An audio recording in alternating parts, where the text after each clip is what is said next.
The first thing you notice is not the scent of incense, though it is heavy in the air, thick and cloying. It is the smell beneath it, a mix of damp stone from ancient corridors, beeswax from 1,000 candles, and the faint, unmistakable odor of human sweat born of fear and ambition. You are a junior scribe in the Apostolic Palace in the summer of 1492, and the corridors of the Vatican hum with a tension that feels older and more dangerous than the faith it professes to serve. In the courtyards, the factions gather in tight knots, their whispers in Italian, French, and Spanish a venomous hiss. You keep your head down, your footsteps silent on the marble floors, but you listen. You always listen. You always listen. The name you hear most often is not spoken with reverence. It is spoken with a mixture of armed contempt. Borgia, the Spaniard, the vice-chancellor. They speak of his wealth, his charm, his ruthlessness. They speak of his Spanish mistress, Venozia, and the children he parades as if they were royalty. You have seen them yourself. The arrogant boy Cesare, the beautiful girl Lucrezia. They are not treated as the bastards of a priest. They are treated as the instruments of a king. The air grows thicker with each passing day. It is the atmosphere of a coming storm, a coronation, or an execution. In the Vatican of 1492, you have learned they are often the same thing. Before we unseal these forgotten records, consider this a moment to register your presence. A like serves as your signature, and a subscription grants you access to all future findings provided you believe these stories must be unearthed. And in the comments below, share your thoughts on the historical figures you believe have been most profoundly misunderstood by posterity. And now the preamble is over. Let us turn to the primary sources and begin the slow work of reconstruction. The family name that would become synonymous with Renaissance depravity was not originally Italian. It was Borgia, a house of minor nobility from the kingdom of Valencia in what is now Spain. In the intricate and xenophobic politics of 15th century Rome, they were outsiders, foreigners, the Catalani, as they were often dismissively called. Their ascent was a case study in the power of nepotism, institutionalized within the very structure of the Catholic Church. The architect to their fortune was one Alonso de Borgia, a skilled canon lawyer and diplomat who, through a combination of competence and circumstance, was elected to the papacy in 1455, taking the name Colaextiusii. His pontificate was brief, lasting only 3 years, but it was long enough to open the gates of Rome for his family. Chief among the nephews he elevated was his sister's son, Rodrigo Borgia. The trajectory of Rodrigo's early career was nothing short of meteoric, a clear testament to his uncle's patronage. He was made a cardinal deacon in his mid-20s, a promotion that shocked the established Italian ecclesiastical aristocracy. More significantly, he was soon appointed vice-chancellor of the Holy Roman Church. This was not a ceremonial title. The vice-chancellor was the head of the papal chancery, the vast and powerful administrative heart of the church. The position commanded immense revenues, wielded enormous influence, and offered control over a sprawling network of patronage. Rodrigo Borgia would hold this office for more than 35 years, serving under 5 successive popes. It was from this powerful perch that he observed the machinations of the papacy, mastered the art of diplomacy, and, most critically, amassed a colossal personal fortune, while his contemporaries also engaged in the accumulation of benefices, bishoprics, abbeys, and other church offices that came with land and revenue. Rodrigo did so on an industrial scale. His wealth became legendary, rivaling that of the great ruling families of Italy. But he was more than merely a Verioces. Accounts from the period describe a man of immense personal charm, boundless energy, and sharp intellect. He was an efficient and capable administrator who took his duties, if not his vows, seriously. His legal mind was formidable, and his diplomatic skills were honed over decades of navigating the treacherous currents of Italian politics. He understood power, how to acquire it, how to wield it, and how to maintain it in a world where a dagger or a drop of poison was a common to love statecraft. His vow of celibacy, however, was a matter of public disregard. While clerical concubinage was a poorly kept secret throughout the Renaissance, Rodrigo's conduct was flagrantly open. His most enduring liaison was with a Roman woman named Vanos Ezadi, with whom he maintained a relationship for well over a decade. This union produced 4 children whom Rodrigo openly acknowledged and adored: Giovanni, Cesare, Lucrezia, and Jaffa. He legitimized them through papal bulls and treated them not as sources of shame, but as the cornerstones of a dynastic project.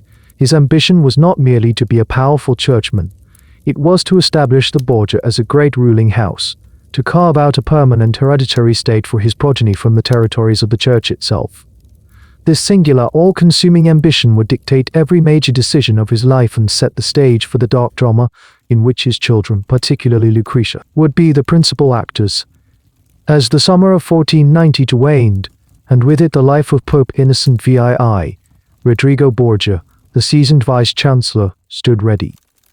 He possessed the wealth, the experience, the connections, and the absolute lack of moral restraint necessary to seize the ultimate prize, the papal throne itself. Upon the death of Pope Innocent VII on July 25, 1492, the established mechanisms of papal succession were set in motion. 23 cardinals entered the apostolic palace for the conclave, sealed off from the outside world to deliberate on the next vicar of Christ. The political atmosphere within the Sistine Chapel was not one of pious contemplation, but of intense factional calculus. The primary contenders were seen as Giuliano della Rovere, a nephew of a former pope and a formidable, if irascible, figure, and Ascanio Sforza, the younger brother of the powerful Duke of Milan, Ludovico Sforza. A third formidable candidate was the long-serving vice-chancellor Rodrigo Borgia. He was seen by many as an outsider, a Spaniard in a city dominated by Italian interests. Yet, he possessed decisive advantages, unparalleled administrative experience, and a personal fortune greater than any of his rivals. The conclave became a theatre for intense political negotiation and, according to multiple contemporary accounts, rampant simony. The practice of buying and selling ecclesiastical offices was endemic to the era, but the scale of the transactions in August of 1492 was considered unprecedented. Della Rovere was backed by French and Genoese interests, offering his own promises of future favor. Borgia, however, had the singular advantage of immense liquid assets and a vast portfolio of benefices that he could offer not as future promises, but as immediate payment. The key to the election was Cardinal Sforza, who controlled a significant block of votes. When it became clear he could not secure the papacy for himself, he transformed into a kingmaker, negotiating for the highest possible price. Rodrigo Borgia met that price. The subsequent chronicle of events, pieced together from ambassadorial dispatches and the diaries of observers like the papal master of ceremonies, Johann Burchard, suggests a transaction of breathtaking scope. The price for Sforza's support was reputedly astronomical. The lucrative office of vice-chancellor, which Borgia would vacate upon his election, the Borgia Palace in Rome, the fortified town of Nepi, and the wealthy bishopric of Alau in Hungary. Other cardinals were promised abbeys, castles, and promotions. The chronicler Stefano in Fessuera later alleged that 4 mules laden with silver were seen being led from the Borgia Palace to the residence of Ascanio Sforza under the cover of darkness, a symbolic, if possibly apocryphal, image of the night's transactions. The voting process, conducted through a series of ballots known as scrutiny, reflected the efficacy of Borgia's campaign. In the initial ballots, the votes were scattered.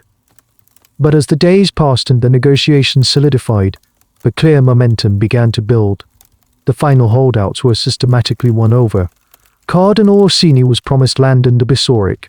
Cardinal Colonna received the rich abbey of Subiocco. The moral and political objections to the Spanish cardinal were dissolved by the universal solvent of his wealth. The crucial moment came during the night of August 10th. By the morning of August 11, 1492, on the 4th scrutiny, Rodrigo Borgia had secured the necessary 2/3 majority. He was elected to the See of Peter and took the pontifical name Alexander VI, a choice that deliberately invoked the memory of the great Macedonian conqueror, Alexander the Great. The initial public reaction in Rome was one of celebration, fueled by the pageantry of the coronation and the customary distribution of largesse to the populace. But among the political and diplomatic elite, the news was received with profound cynicism and fear. The Florentine ambassador wrote of an election marked by 1,000 indecencies and disorders.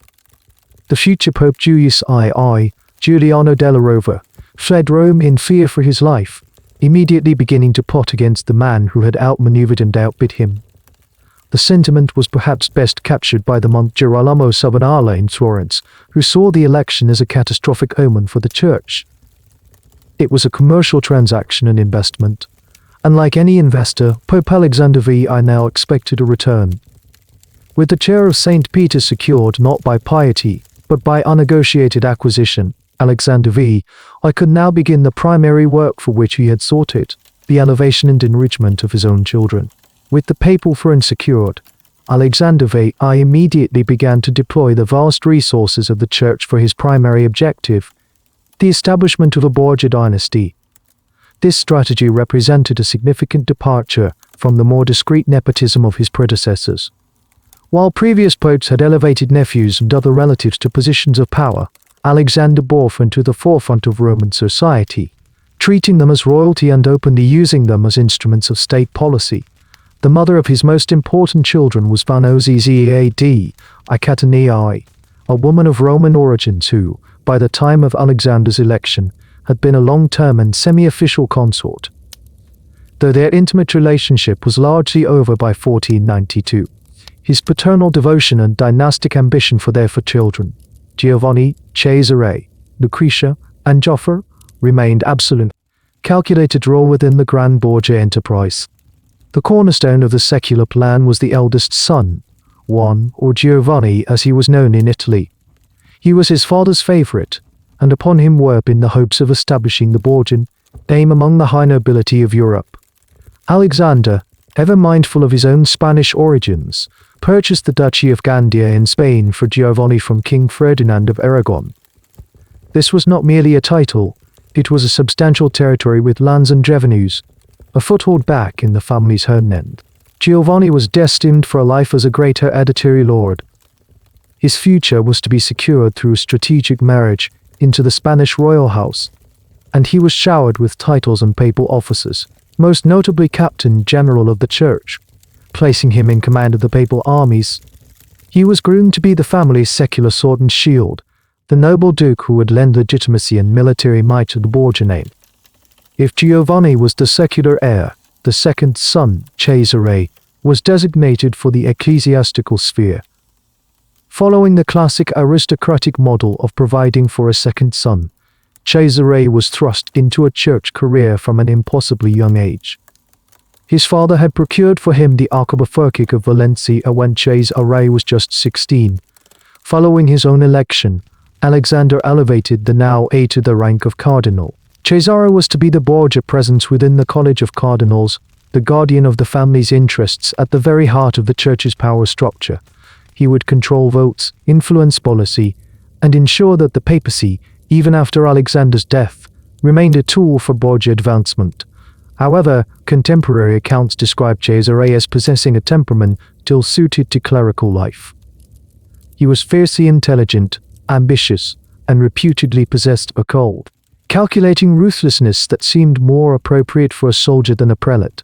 His ecclesiastical robes were a uniform for a role he was forced to play, a temporary constraint on a far more violent and secular ambition. Lucrezia, the only daughter of the union with Vanozziad, was assigned a role of equal strategic importance. Though one devoid of any personal agency, she was the family's primary diplomatic asset, her hand in marriage the currency with which alliances would be bought and sealed.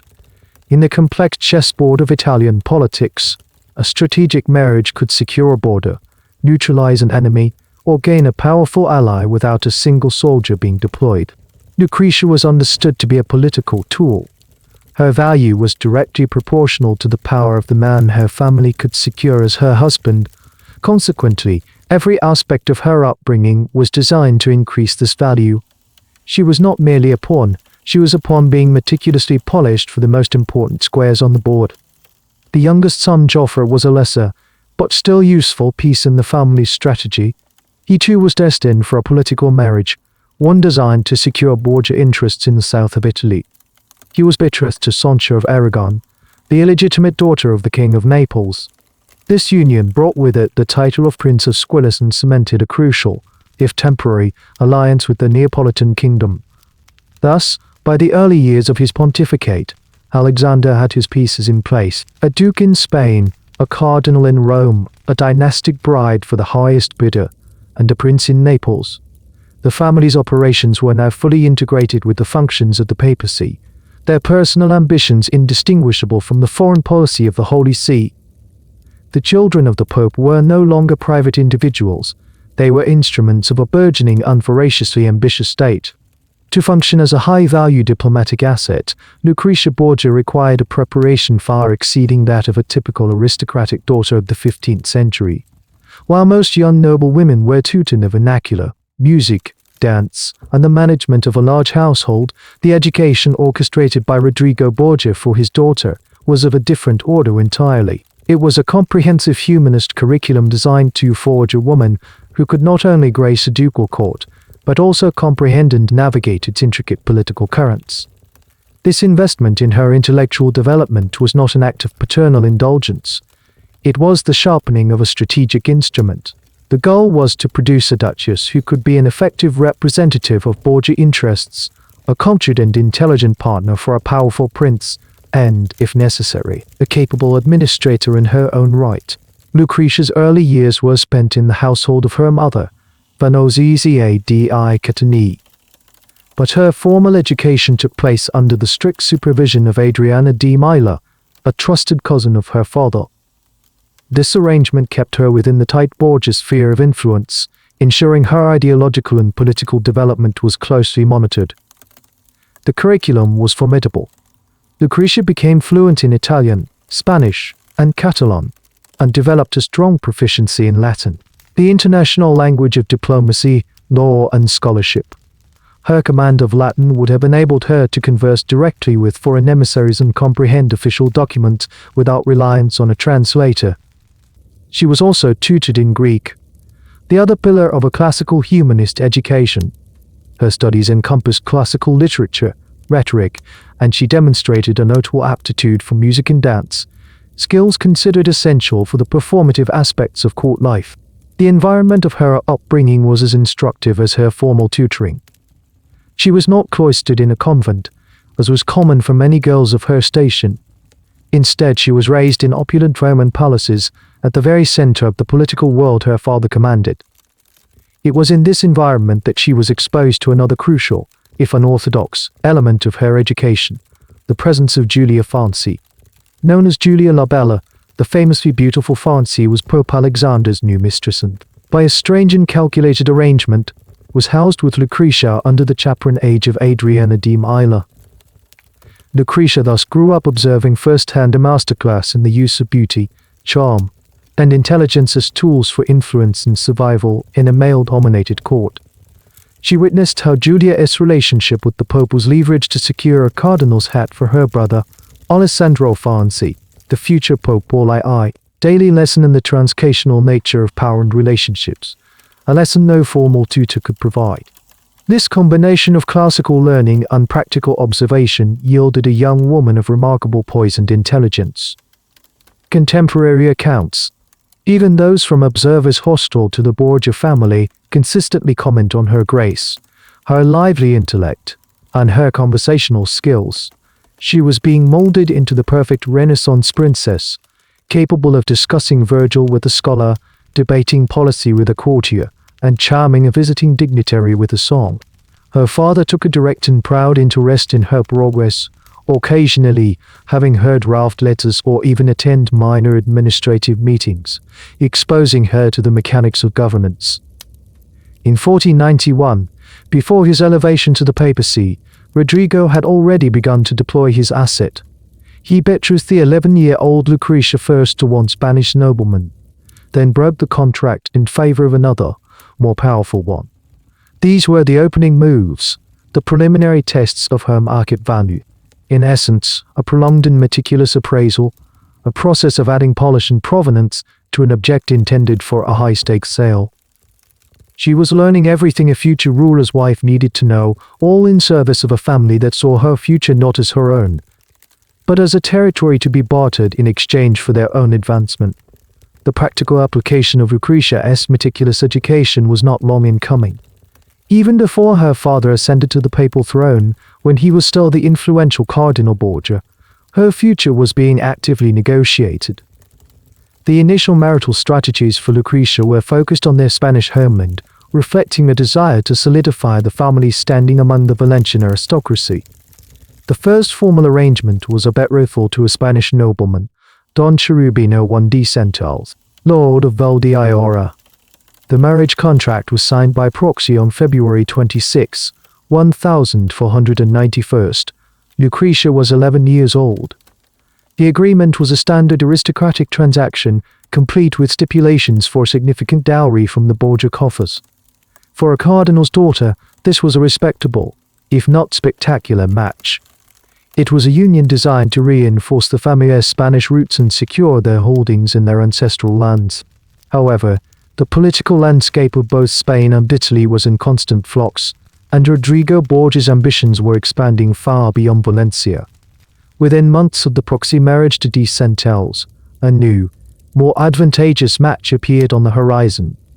A second Spanish nobleman, Don Gasparo de Aversa, Count of Procida, offered a connection to a family with greater influence at the Aragonese court. With cold pragmatism, Rodrigo Borgia entered into a second marriage contract for Lucrezia on October 30, 1491, while the first was still legally binding. This act of simultaneous negotiation demonstrated a profound disregard for the sanctity of the betrothal contract, treating it as a purely commercial agreement that could be superseded by a better offer. Lucrezia was now, in a legal and political sense, betrothed to two different men. This tangled situation was not a sign of administrative chaos. It was a deliberate strategy of keeping options open, of waiting to see which alliance would yield the greater dividend. This complex web of Spanish engagements was rendered entirely obsolete by the events of August 1492, when Cardinal Rodrigo Borgia emerged from the conclave as Pope Alexander VI. The entire strategic calculus of his family was transformed. Lucrezia's value on the European marriage market appreciated exponentially overnight. She was no longer merely the wealthy, well-educated daughter of a powerful cardinal, a sovereign ruler who commanded not only immense spiritual authority but all states. A match with a minor Spanish noble, once considered advantageous, was now a strategic waste. The Pope's daughter could be used to secure an alliance with one of the great ruling houses of Italy, the very powers that could either threaten or guarantee his hold on the papacy. With the assumption of papal power, Alexander VI moved swiftly to clear the board of these now inconvenient Spanish commitments. His new status gave him the absolute authority to dissolve the contracts he had so recently engineered. Using his pontifical power, he nullified both agreements, freeing Lucrezia from her Spanish entanglements. The jilted grooms and their families were compensated financially, their protests silenced by the overwhelming authority of the papacy and the judicious application of Borgia gold. The episode was a clinical and ruthless demonstration of the new Borgia modus operandi. It established a critical precedent for Lucrezia's life. Her marital status was not a personal or sacred state, but a fluid political variable, an asset to be leveraged according to the evolving strategic needs of her father and, later, her brother. Broken betrothal was her formal initiation into the role she was born to play. She was the most valuable piece in her father's dynastic game, and she was now available to the highest and most politically useful bidder on the Italian peninsula. With Lucrezia's prior marital obligations surgically removed by pontifical decree, the field was clear for a more ambitious Italian alliance. The political logic of the Italian peninsula dictated the direction. Newly installed as Pope, Alexander VI required a powerful northern ally to counterbalance the influence of his rivals, particularly the Kingdom of Naples to the south and the belligerent Giuliano della Rovere, who was actively seeking French support to depose him. The most logical and immediate partnership was with the Duchy of Milan, ruled in all but name by the regent Ludovico Sforza, known as Il Moro. The alliance was already prefigured. It was Ludovico's brother, Cardinal Ascanio Sforza, whose bulk of votes in the conclave had been decisive in securing the papal tiara for Rodrigo Borgia. The marriage of Lucrezia would serve as the formal seal upon this transcational relationship. The chosen candidate was Giovanni Sforza, the ruler of the small but strategically located city of Pesaro on the Adriatic coast. He was 26 years old, a widower, and an illegitimate member of a cadet branch of the great Sforza dynasty. Critically, his status made him the perfect instrument for the alliance. As a Sforza, he provided the direct link to the power of Milan. As the ruler of a minor state, however, he posed no personal threat to the Borgias' own burgeoning territorial ambitions in central Italy. He was a proxy, a representative of Milanese power, not a power in his own right. The negotiations were concluded swiftly, brokered by Cardinal Sforza. The terms were clear: in exchange for the prestige of a papal daughter as his wife, Giovanni and his powerful Milanese cousins would form a defensive league with the papacy. A dowry of 31,000 ducats was settled upon, a substantial sum that underscored the value Alexander placed on this strategic union. The nuptials, celebrated on June 12, 1493, were a spectacle of calculated magnificence, designed to announce the royal house. The venue itself, the Apostolic Palace, was a declaration. For a pope to host his own daughter's wedding within the sacred confines of the Vatican, with a level of opulence that rivaled any secular court in Europe, was a brazen subversion of ecclesiastical tradition. It was a clear signal that Alexander viewed the papacy as a hereditary monarchy and its resources as his personal property. Contemporary accounts, such as those of the papal master of ceremonies Johann Burchard, detail a feast of staggering proportions, attended by the Roman nobility, foreign ambassadors, and the papal court. The Pope and his new mistress, Julia Fancy, presided over the celebrations. Burchard's diary meticulously records the extravagant menu, the lavish gifts, and the theatrical entertainments. Certain observers noted that the entertainments bordered on the licentious, a detail that would later be amplified by Borgia detractors into lurid tales of debauchery. At the center of this maelstrom of diplomacy and display was the 13-year-old Lucrezia. She was, by all accounts, a figure of radiant beauty and grace, dressed in the finest silks and jewels. She played her part with the poise instilled by her humanist education, a beautiful and compliant symbol of the new Borgias for the Axis. Yet, for all the public pageantry, the marriage was a cold political fact. She was now the Contessa of Pesaro, her life and body legally bound to a man, more than twice her age, whom she barely knew. Her departure from Rome to her husband's provincial court was another grand procession, another opportunity for the Borgia to display their wealth. The union was, from its inception, a political instrument, its health and longevity entirely dependent on the stability of the alliance it was created to serve. For the time being, the arrangement was a success. Lucrezia had been successfully deployed. The Sforza alliance was secure, and the northern flank of the Papal States was protected. The transaction was complete, but in the volatile world of Renaissance Italy, the value of any political asset was subject to sudden and dramatic revision. The political architecture that Lucrezia's marriage to Giovanni Sforza was designed to support proved to be remarkably fragile. The union, celebrated with such public fanfare in 1493, was rendered strategically obsolete 18 months by a single, seismic event, the invasion of Italy by King Charles VII of France in September 1494. The French king marched down the peninsula to press a historical claim on the Kingdom of Naples, an act that shattered the delicate balance of power among the Italian states and forced a radical realignment of alliances. Pope Alexander VI, initially a supporter of Naples, found himself directly in the path of the formidable French army. Giovanni Sforza's patrons, the Sforza of Milan, had cynically encouraged the French invasion to further their own local ambitions, placing them in direct opposition to papal policy. This divergence of interest transformed Giovanni Sforza from a strategic asset into a political liability. He was the brother-in-law of the Pope, yet his allegiance was tied to a power that was actively undermining papal authority. As Alexander VI weathered the political storm, eventually forming a new Holy League to drive the French out of Italy, his strategic orientation shifted decisively. The old alliance with Milan was worthless. The new imperative was to build a block of power in central Italy and secure an alliance with the southern power of Naples, now that it was free from French control. In this new geopolitical equation, Lucrezia's marriage to a minor lord from a now unreliable house was an impediment. Her hand was needed for a new, more valuable alliance. The marriage to Sforza, therefore, had to be dissolved. The process of disentangle began in early 1497. Giovanni Sforza, residing in Rome, became acutely aware of his precarious position. He was surrounded by the growing power of his wife's family, particularly her increasingly formidable brother, Cesare. The political atmosphere had grown cold, and Sforza rightly suspected that his utility had expired. But a popular and persistent account holds that Lucrezia herself, informed of a plot against her husband's life, arranged for his escape. Whether this was an act of genuine affection or a calculated move by the Borgia to remove him without bloodshed remains unclear.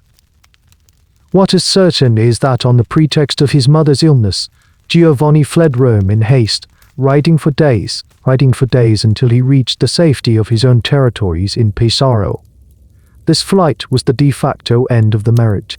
The de jure termination, however, would require a public and brutal legal maneuver. Divorce was canonically impossible. The only available instrument was a decree of annulment, which required a specific legal justification. The Borgia eagle machine, with the Pope at its head, settled on the grounds of non-consummation. The claim was a masterpiece of legal strategy that over the course of their 4-year marriage, Giovanni Sforza had been unable duties due to impotence. This charge served two critical purposes. First, it placed the entire fault for the dissolution on the husband, leaving the wife's reputation and, crucially, her legal status unblemished. Second, by declaring the marriage unconsummated, it rendered Lucrezia technically a virgin in the eyes of the Church, thus restoring her to a pristine state for the marriage market. Giovanni Sforza was, predictably, outraged. He vehemently contested the charge, claiming to have consummated the marriage on numerous occasions. He publicly declared that his virility was well known and offered to submit to a practical demonstration with his wife before impartial witnesses. The Borgia, however, controlled the entire legal apparatus. Giovanni's protests were ignored. He was summoned to Rome to consent to the annulment, a demand he refused. The case was brought before a canonical court presided over by cardinals loyal to the Pope. It was not a trial, it was a political show. Giovanni's powerful Sforza relatives in Milan, who had once been his primary protectors, were consulted. Faced with the choice between defending the honor of a minor relative and maintaining a functional relationship with the Pope, they chose the latter.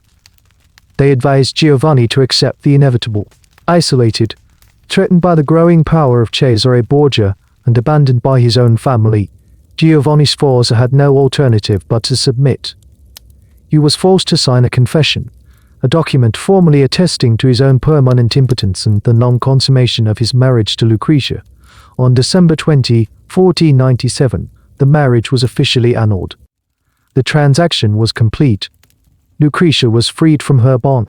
The Borgia had successfully liquidated their first marital investment and were now ready to reinvest their asset in a more profitable venture.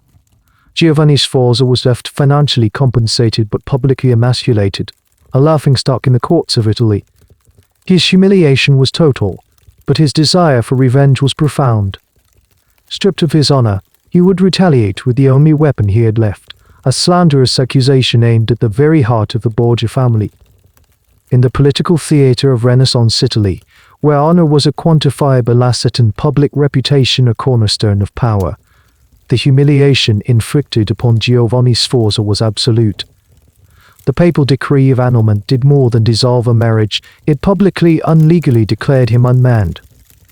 For a nobleman and a condottiero, a military commander, this was a form of civic death. He returned to his small court in Pesaro not as a figure of ridicule. His lineage and his authority were all undermined by the official narrative emanating from Rome, that he was incapable of performing the most fundamental duty of a husband. Politically isolated and militarily insignificant compared to the might of the papacy, Sforza had no conventional means of retribution. He could not challenge the Borgia on the battlefield or in the courts. His only recourse lay in the realm of reputation, the one battlefield where a well-aimed slander could prove as potent as a dagger. It was from this position of profound impotence that Giovanni Sforza launched his counterattack. The weapon he chose was a calumny of a particularly potent and transgressive nature, designed to strike not at the Pope's political policies, but at the moral legitimacy of his household. He began to confide in emissaries from other Italian courts that the official reason for the annulment was a fabrication. The true motive, he claimed, was not his supposed impotence, but the Pope's own incestuous desire for his daughter. According to Sforza's narrative, Alexander VI had not dissolved the marriage to forge a new alliance. He had reclaimed Lucrezia for his own use. This was the genesis of the monstrous rumor that would forever entwine the names of Borgia and incest. The accusation was a strategic masterpiece of character assassination. It took the known facts of the Borgia court, the Pope's open philandering, his obsessive devotion to his children, and his flagrant disregard for clerical celibacy, and extrapolated them to their most sinister and psychologically resonant conclusion. The charge of incest was the ultimate taboo, an accusation so vile that it placed its target beyond the pale of civilized Christian society. It was a poison for which there was no ready antidote. To deny it was expected, to prove a negative was impossible. Sforza's account did not remain confined to the Pope. He soon expanded the accusation to include Lucrezia's brothers. The story that circulated through the diplomatic channels of Italy was that the Pope and his son, the formidable Cardinal Cesare Borgia, were rivals for Lucrezia's affections. In some versions, her other brother, Giovanni, Duke of Gandia, was also implicated. The annulment, in this telling, was a collaborative effort by the Borgia men to remove the inconvenient husband and restore Lucrezia to the family's exclusive access. This narrative found an exceedingly receptive audience among the Borgia's numerous political enemies. Emissaries from the Dieste court in Ferrara and the Gonzaga court in Mantua, both rivals of the Pope, meticulously recorded and reported Sforza's claims back to their masters. In the deeply cynical political climate of the time, where assassinations and betrayals were commonplace, even the most extreme accusations against the Borgia seemed plausible. The family's Spanish origins made them perennial outsiders, and their rapid, ruthless accumulation of power had bred widespread resentment. Their lifestyle, perceived as decadent and immoral by more established Italian houses, created fertile ground for such a scandal to take root. Giovanni Sforza's story confirmed their worst suspicions about the Catalan upstart. The Borgia were aware of the rumor. Pope Alexander VI, when confronted with the allegation by an envoy, is said to have dismissed it with contempt, stating that Sforza's claim was merely proof of his own weakness of mind and body. But while the Pope could control armies, laws, and the College of Cardinals, he could not control the whispers in the corridors of power. The accusation began to take on a life of its own. It was repeated in private letters, ambassadorial dispatches, and the secret diaries of court chroniclers. It became a piece of accepted political gossip, a known fact about the monstrous nature of the Pope's family. For Lucrezia, the consequences were devastating. At the very moment she was being prepared for a second, more prestigious marriage, her reputation was being systematically destroyed by her first husband. The political act of her annulment had been answered with a deeply personal act of revenge, and a stain was applied to her name that would prove to be indelible. Giovanni Sforza, stripped of his wife and his honor, had successfully forged the foundational element of the black legend of the Borgia, a legend in which his former wife would be cast as a central, monstrous figure. While the slander propagated by Giovanni Sforza poisoned the diplomatic channels of Italy, a strange and secret event was unfolding within the Vatican walls that would provide the rumor with its most potent and lasting fuel. In the period of limbo following the annulment of her first marriage, Lucrezia was largely secluded from public view. Officially, she was said to be residing in the convent of San Sisto in Rome, a place of quiet contemplation before her next strategic deployment. It was during this politically charged interlude, in 1498, that a child was born whose existence would create an irresolute historical puzzle and lend a veneer of credibility to the most monstrous accusations against the Borgia family. The child was named Giovanni Borgia, known to history as the Infans Romanus, or the Roman infant. The official record of the child's origins is contained into separate and fundamentally contradictory papal bulls, both discovered later in the Vatican archives. The first and more public bull was dated September 1, 1501, This document formally legitimized the 3-year-old Giovanni. It named the father as Cesare Borgia, at that time a powerful duke and warlord.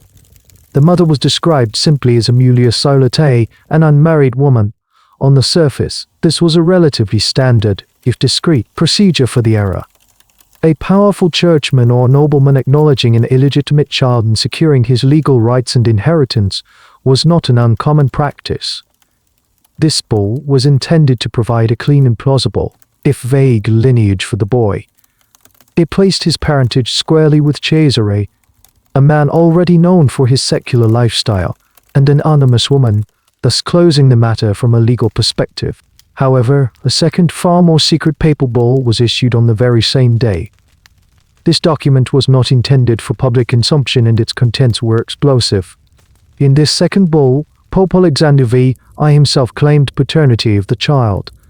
The text states that the boy, Giovanni, was in fact his own son, not his grandson, and that he was fathered with the same unnamed Amelia Solite.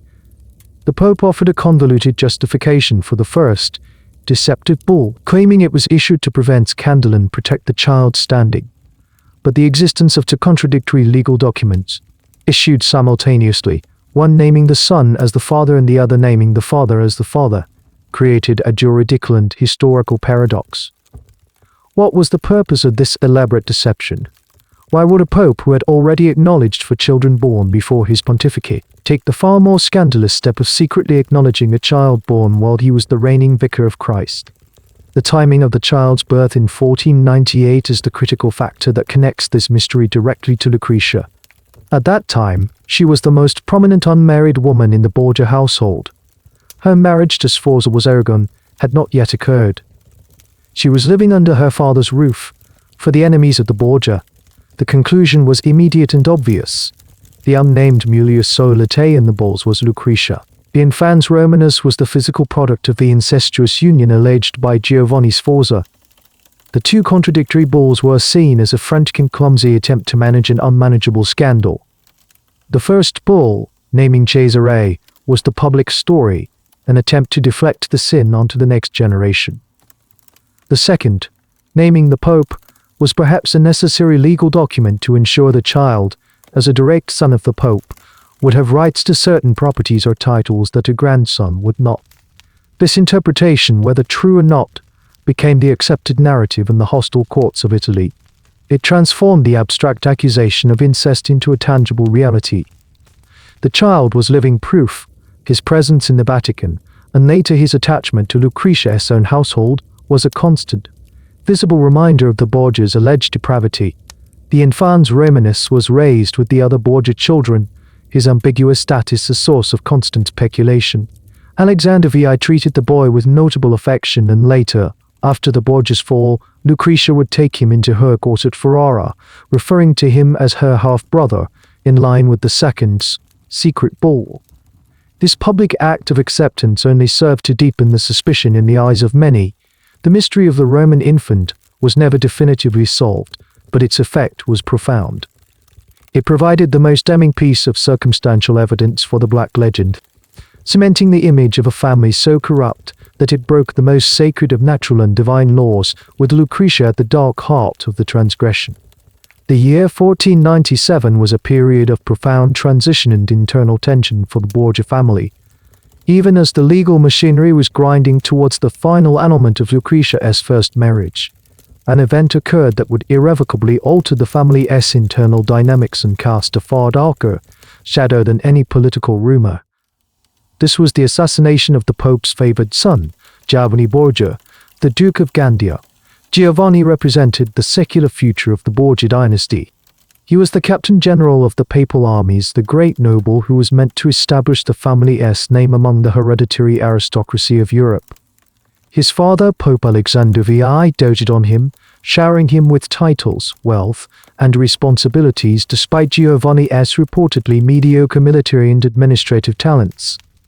This overt favoritism was a source of considerable friction, particularly with his older brother, Cesare, the Cardinal of Valencia, a man of superior intellect and ambition trapped in an ecclesiastical career he visibly despised.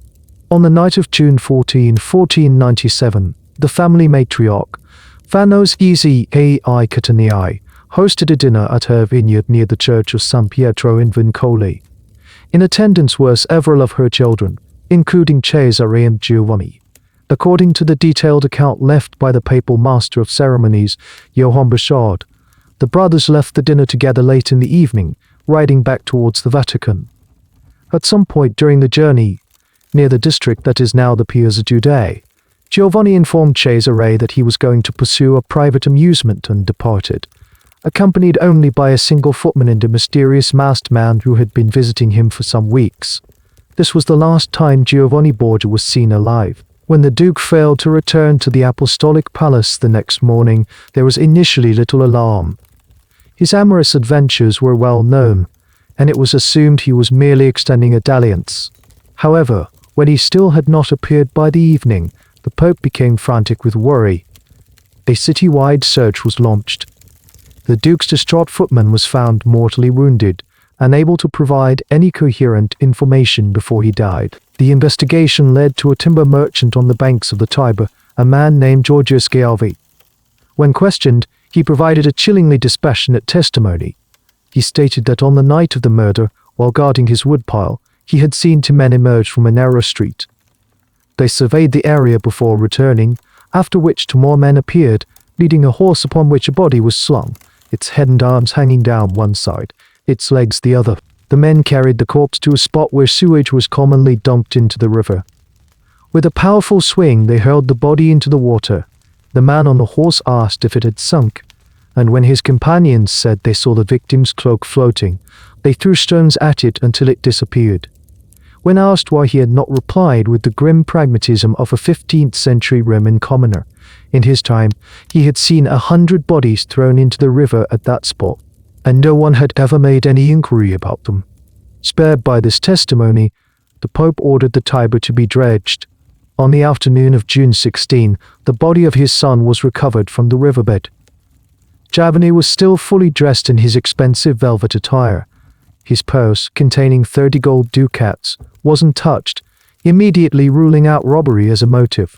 He had been stabbed 9 times with a throat. The Pope's grief was reported to be monumental, a terrifying display of paternal agony. Refusing food, his cries of anguish echoing through the Vatican.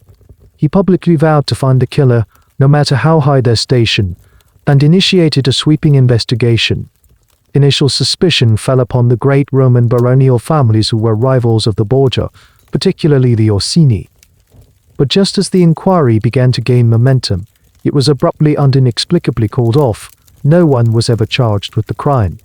In the silence that followed, suspicion, though never formally articulated by the Pope, began to coalesce around a single, unthinkable figure, the Duke's own brother, Cardinal Cesare Borgia. The motives were compelling and logical. Cesare, a man of immense martial ambition, was known to be intensely jealous of his brother's secular command and their father's preference. Giovanni, as captain general of the church, stood directly in the path of Cesare's own aspirations. Cesare was the only remaining Borgia son with the talent and ruthlessness to lead the family's military and territorial project. The murder was not just an act of passion, it was a coup d'etat within the family. More lurid rumors, born from Sforza's slanders, also circulated, suggesting the brothers were rivals for Lucrezia's affections. While this is impossible to substantiate, the political motive alone was overwhelmingly strong. Cesare had the means, the motive, and the cold-blooded temperament for such an act. The Pope's sudden termination of the investigation was interpreted by many as a tacit admission that he had discovered the truth and found it too monstrous to confront publicly. He chose his family's survival over justice for his murdered son. The fratricide, if it was one, was absorbed into the Borgia's operational strategy. Giovanni was dead, and his position, his command, and his secular destiny would soon be inherited by his suspected killer. With the inconvenient marriage to Giovanni Sforza legally expunged and the internal crisis of Giovanni Borgia's murder ruthlessly suppressed, the Borgia dynastic project required a new strategic orientation.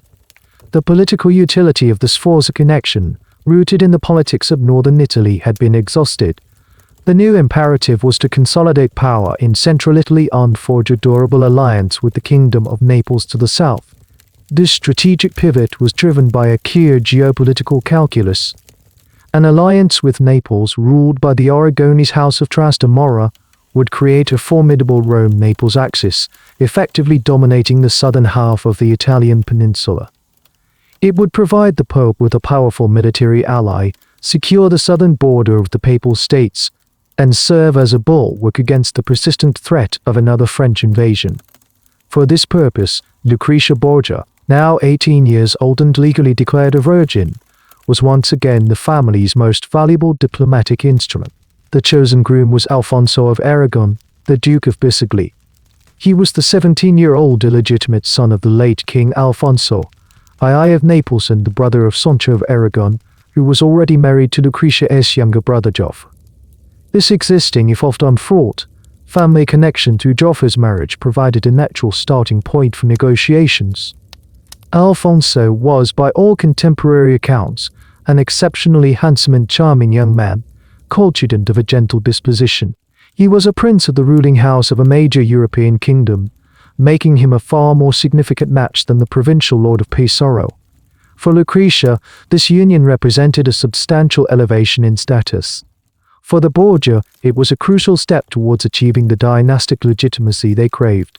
A formal bond with one of Italy's oldest royal families was a prize of the highest order.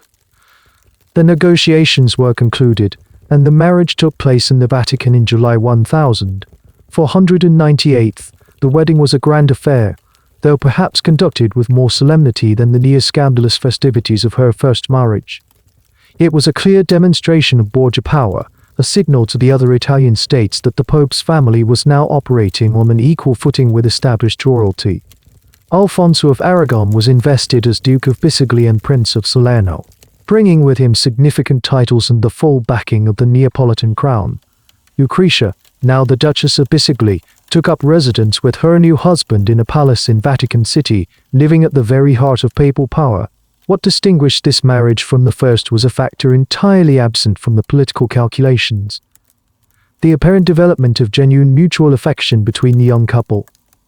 Lucrezia and Alfonso were of a similar age, both cultured and attractive, and by all available accounts, they formed a deep and loving bond.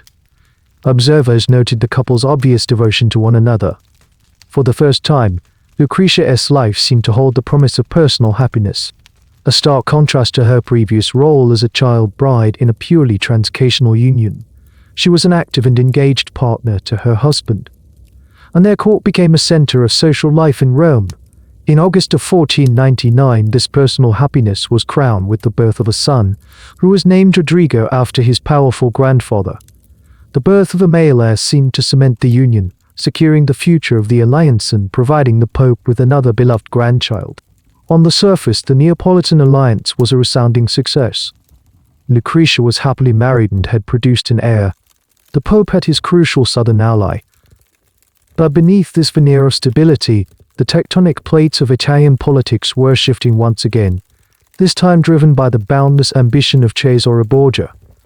In August 1498, just a month after Lucrezia's wedding, Cesare had taken the unprecedented step of resigning his cardinalate, casting off his ecclesiastical robes to pursue a secular military career.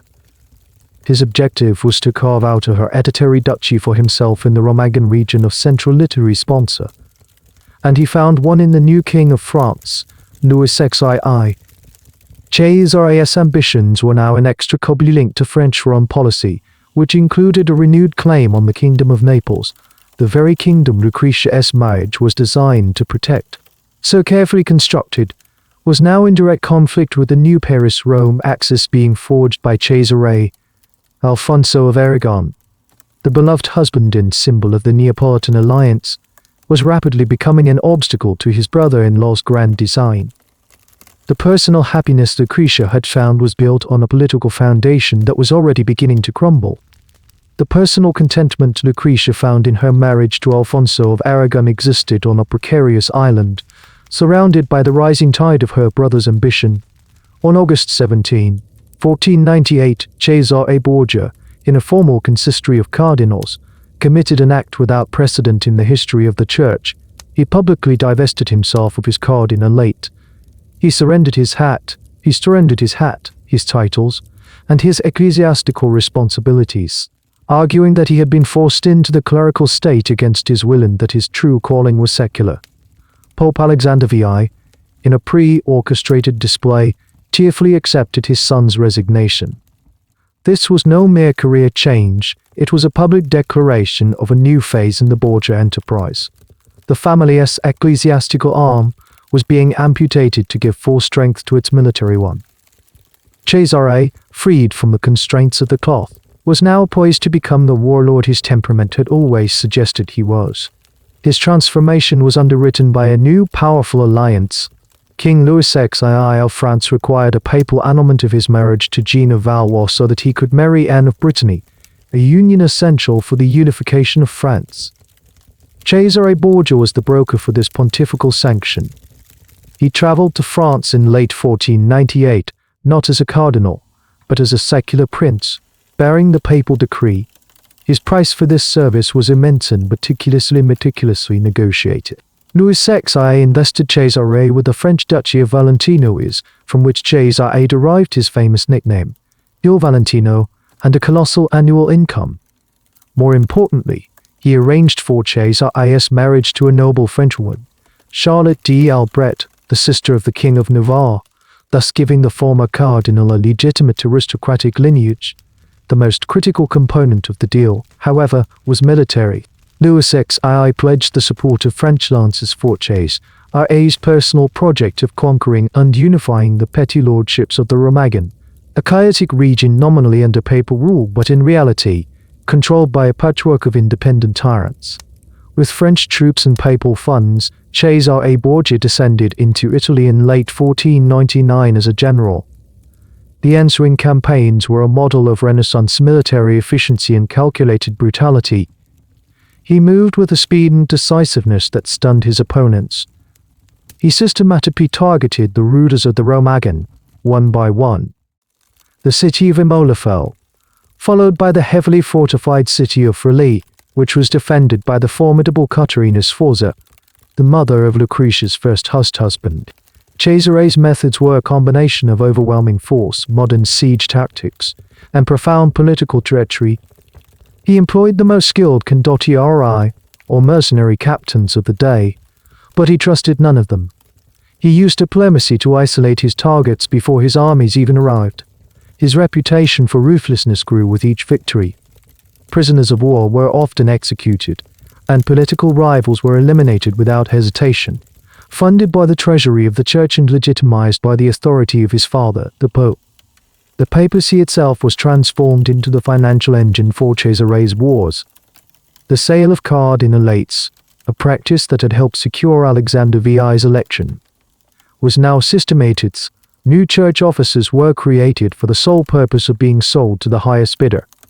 The estates of deceased or disgraced prelates were summarily seized and funneled into the military budget. This relentless official extraction was justified by the goal of pacifying direct church authority, but in practice it was the conversion of the spiritual and financial assets of Christendom into a private war chest for the Borgia family. Cesare's influence over papal policy became absolute. He was no longer just the Pope's son, he was the commander of its armies and the chief driver of its foreign policy.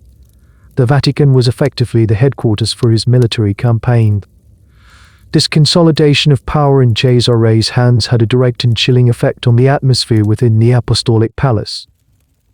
As Cesare's alliance with France became the central pillar of Borgia policy, the corresponding alliance with Naples, symbolized by Lucrezia's husband, became a strategic embarrassment.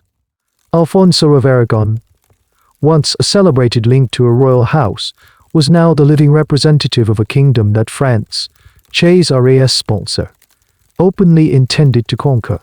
He was an enemy prince living at the heart of Borgia power. He became an isolated and marked man. Contemporary diarists noted a palpable tension between the charismatic, but gentle Alfonso and the increasingly imperious and menacing Cesare. The warlord, returning to Rome in triumph from his campaigns, had little patience for his sister's Neapolitan husband, whom he likely viewed as weak and, more importantly, politically inconvenient. The family that had once celebrated Alfonso's arrival now saw him as a relic of a defunct policy, a loose end that needed to be tied. Lucrezia's domestic happiness was now directly obstructing the path of her brother's inexorable ambition. In the cold calculus of Borgia's statecraft, this was an equation with only one possible solution. The strategic incompatibility between Cesare Borgia's French-backed ambitions and Lucrezia's Neapolitan marriage came to a violent and public climax in the summer of 1500. By this point, Cesare, having concluded his first successful campaign in the Romagna, had returned to Rome as a conquering hero. His father, the Pope, celebrated his victories with triumphal parades, granting him the titles of Gonfalon, i.e. Reigning Captain General of the Church, the very positions once held by his murdered brother Giovanni. Cesare's power was now absolute, his influence over papal policy eclipsing even that of the Pope himself. His alliance with King Louis XVI of France was the cornerstone of his strategy, and Louis's plans for a second invasion of Italy, aimed at partitioning the Kingdom of Naples with Spain, were well underway. The continued presence of Alfonso of Aragon, a Neapolitan prince, in the Vatican was not just an inconvenience, it was a political provocation to the French allies. On the night of July 15, 1500, as the 20-year-old Alfonso of Aragon was ascending the steps of St. Peter's Basilica, he was ambushed by a group of assassins. The attack was brazen, occurring in the heart of the Vatican, mere yards from the Pope's own apartments. Alfonso, though grievously wounded with stab wounds to the head, neck, and shoulder, managed to survive the initial assault. He was carried, bleeding profusely, into the Borgia apartments, where he was placed under the care of his wife, Lucrezia, and his sister Sancha. The Pope, reportedly furious at this blatant act of violence within his own domain, immediately ordered an investigation and placed Alfonso under the protection of his own papal guard. Lucrezia and Sancha nursed the wounded duke with fierce devotion, personally preparing his food to prevent any attempt at poisoning and barring all but the most trusted attendants from his bedside. For 33 days a tense standoff ensued within the apostolic palace. Alfonso clung to life, his slow recovery a testament to his own constitution in the diligent care of his wife and sister. During this period, the political atmosphere in Rome was thick with accusation and fear. Though no one was officially charged, the identity of the attack's architect was the subject of an open, if whispered, secret. All evidence and political logic pointed directly to Cesare Borgia. The Neapolitan ambassador reported to his king that Cesare was the instigator, and that the assassins were men in his service. Cesare himself made little effort to conceal his animosity. According to the Venetian ambassador, he was heard to remark ominously that what did not happen at lunch could still happen at dinner. He visited the recuperating Alfonso, and witnesses reported that he muttered upon leaving, "That which is not finished will be." The end came on August 18, 1500. The most detailed and widely accepted account of the event comes from Johann Bouchard's diary. According to his record, on that afternoon, Lucrezia and Sancha were lured from Alfonso's sick room by a summons from another part of the palace. As soon as they were gone, a group of armed men entered the chamber. The leader of this group was Michele Orfella, Cesare Borgia's most trusted and notoriously ruthless captain, his chief enforcer. Cantarella's men cleared the room of the few remaining attendants. What happened next was swift and clinical. Cantarella, seeing that Alfonso was still alive, is said to have turned to him and stated that he had been ordered not to allow him to die of his previous wounds. He then strangled the young duke in his bed. The murder was an act of audacious brutality, a clear demonstration of Cesare's absolute power within the Vatican. He could order an assassination within the Pope's own palace and carry it out with impunity. The official explanation provided by the Borgia was a transparent fabrication. They claimed that Alfonso, while recovering, had been caught aiming a crossbow at Cesare from his window, and that Cesare's men had killed him in self-defense. No one believed this. The political motive was self-evident. Alfonso of Aragon was an obstacle to the Franco-Borgia alliance, and he had been removed. Lucrezia's brief period of personal happiness was over. She was now a widow at the age of 20, her husband murdered in his sickbed by her own brother's men, a victim of the same cold, dynastic calculus that had governed her entire life. Her grief was reported to be profound, but her mourning would be cut short. She was once again a valuable, unattached asset, available for the next strategic marriage required by the ambitions of her father and her now unchallenged, fratricidal brother. The murder of Alfonso of Aragon inside the Apostolic Palace was an act of statecraft disguised as a crime of passion. Its brutality was matched only by its political efficiency. For Lucrezia, however, it was a profound personal catastrophe. The grief she displayed was not performative. Contemporary accounts describe a woman undone by sorrow. Her second marriage, unlike her first, had been a source of genuine happiness and affection, and its violent termination at the hands of her own family plunged her into a state of deep mourning. Her constant presence in the Vatican, a black-clad figure weeping for the Neapolitan prince her brother had just eliminated, became a source of significant political awkwardness for Pope Alexander VI and Cesare. She was a living, breathing accusation, a constant and inconvenient reminder of the ruthless methods now being employed to further the Borgia agenda. Her sorrow was a political liability that needed to be managed. The Pope's solution was to remove her from the politically charged atmosphere of Rome. He sent her to the fortified town of Nepi, a Borgia possession located some distance north of the city. This was ostensibly a period for her to grieve in seclusion, away from the prying eyes of the court and its ambassadors. She was accompanied by her infant son, Rodrigo, the last living link to the murdered Alfonso in the defunct Neapolitan alliance. It seemed that Lucrezia might be relegated to the role of a wealthy but politically sidelined widow, her utility exhausted. However, Alexander VI had a different and more radical plan in mind, one that suggests a complex and perhaps even admiring view of his daughter's capabilities. In August 1501, in a move that astonished the political establishment, Pope Alexander VI appointed Lucrezia, a 21-year-old woman, as the governor and regent of the Duchy of Spoleto. This was an unprecedented delegation of temporal authority. Spoleto was a significant territory within the Papal States, a city with its own complex legal and political traditions. The role of papal governor was a serious administrative and judicial post, one traditionally held by seasoned cardinals or trusted military commanders. To entrust it to a woman, even the Pope's daughter, was a radical departure from all established norms of governance in the 15th century. The appointment was a clear statement of the Pope's faith in Lucrezia's abilities, honed by the humanist education he had provided in the political environment in which she had been raised. A trial run for the even greater role he was now planning for her. Lucrezia's tenure in Spoleto, though brief, was a demonstration of her competence. Surviving archival records from the city indicate that she took to her duties in seriousness. She was not a mere figurehead. She presided over the public tribunal, heard legal disputes, adjudicated petitions from her subjects, and managed the day-to-day administration of the duchy. She appears to have been a fair and effective governor, winning the respect of the local populace. This period was the first instance in which Lucrezia was able to exercise direct personal power, to operate as a political agent in her own right, rather than as a proxy for the ambitions of her male relatives. Free from the immediate and oppressive presence of her father and brother, she proved herself to be a capable and intelligent ruler. The experience in Spoleto with invaluable practical experience in statecraft that would serve her well in her future life. This period of autonomy, however, was always intended to be temporary.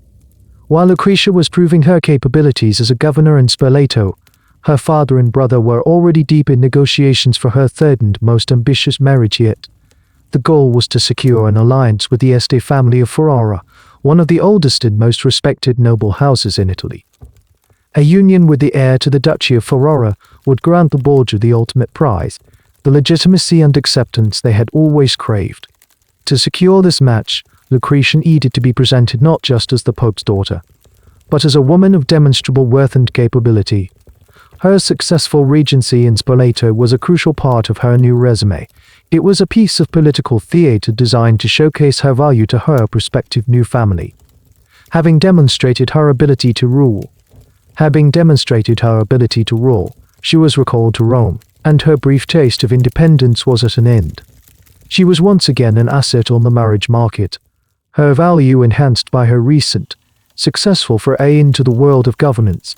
As Lucrezia was being groomed for her third and most significant marital alliance, she was immersed in the atmosphere of the Roman court, a world now entirely reshaped by her brother's ascendancy. The power of the Borgia family had reached its zenith, maintained not only by Cesare's formidable armies and the Pope's diplomatic machinations, but also by a pervasive subcutaneous terror. This fear was rooted in the widespread belief that the Borgia had mastered a more insidious instrument of statecraft than the sword or the scaffold, the systematic application of poison. This accusation, more than any other, cemented the family's black legend, transforming them in the popular imagination from merely ruthless politicians into something demonic and unnatural. The poison most famously associated with the Borgia was a substance known as Cantarella. While its exact composition is lost to history, contemporary descriptions are consistent with a potent form of arsenic oxide. It was said to be a fine white powder, tasteless and odorless, which could be mixed into food or wine without detection by the victim. The name itself was believed to have derived from the family's Spanish origins, a detail that amplified their forensics and lent a sinister, almost alchemical mystique to their alleged methods. The legend was further embellished with lurid tales of hollowed-out poison rings and keys with hidden needles capable of delivering a fatal scratch.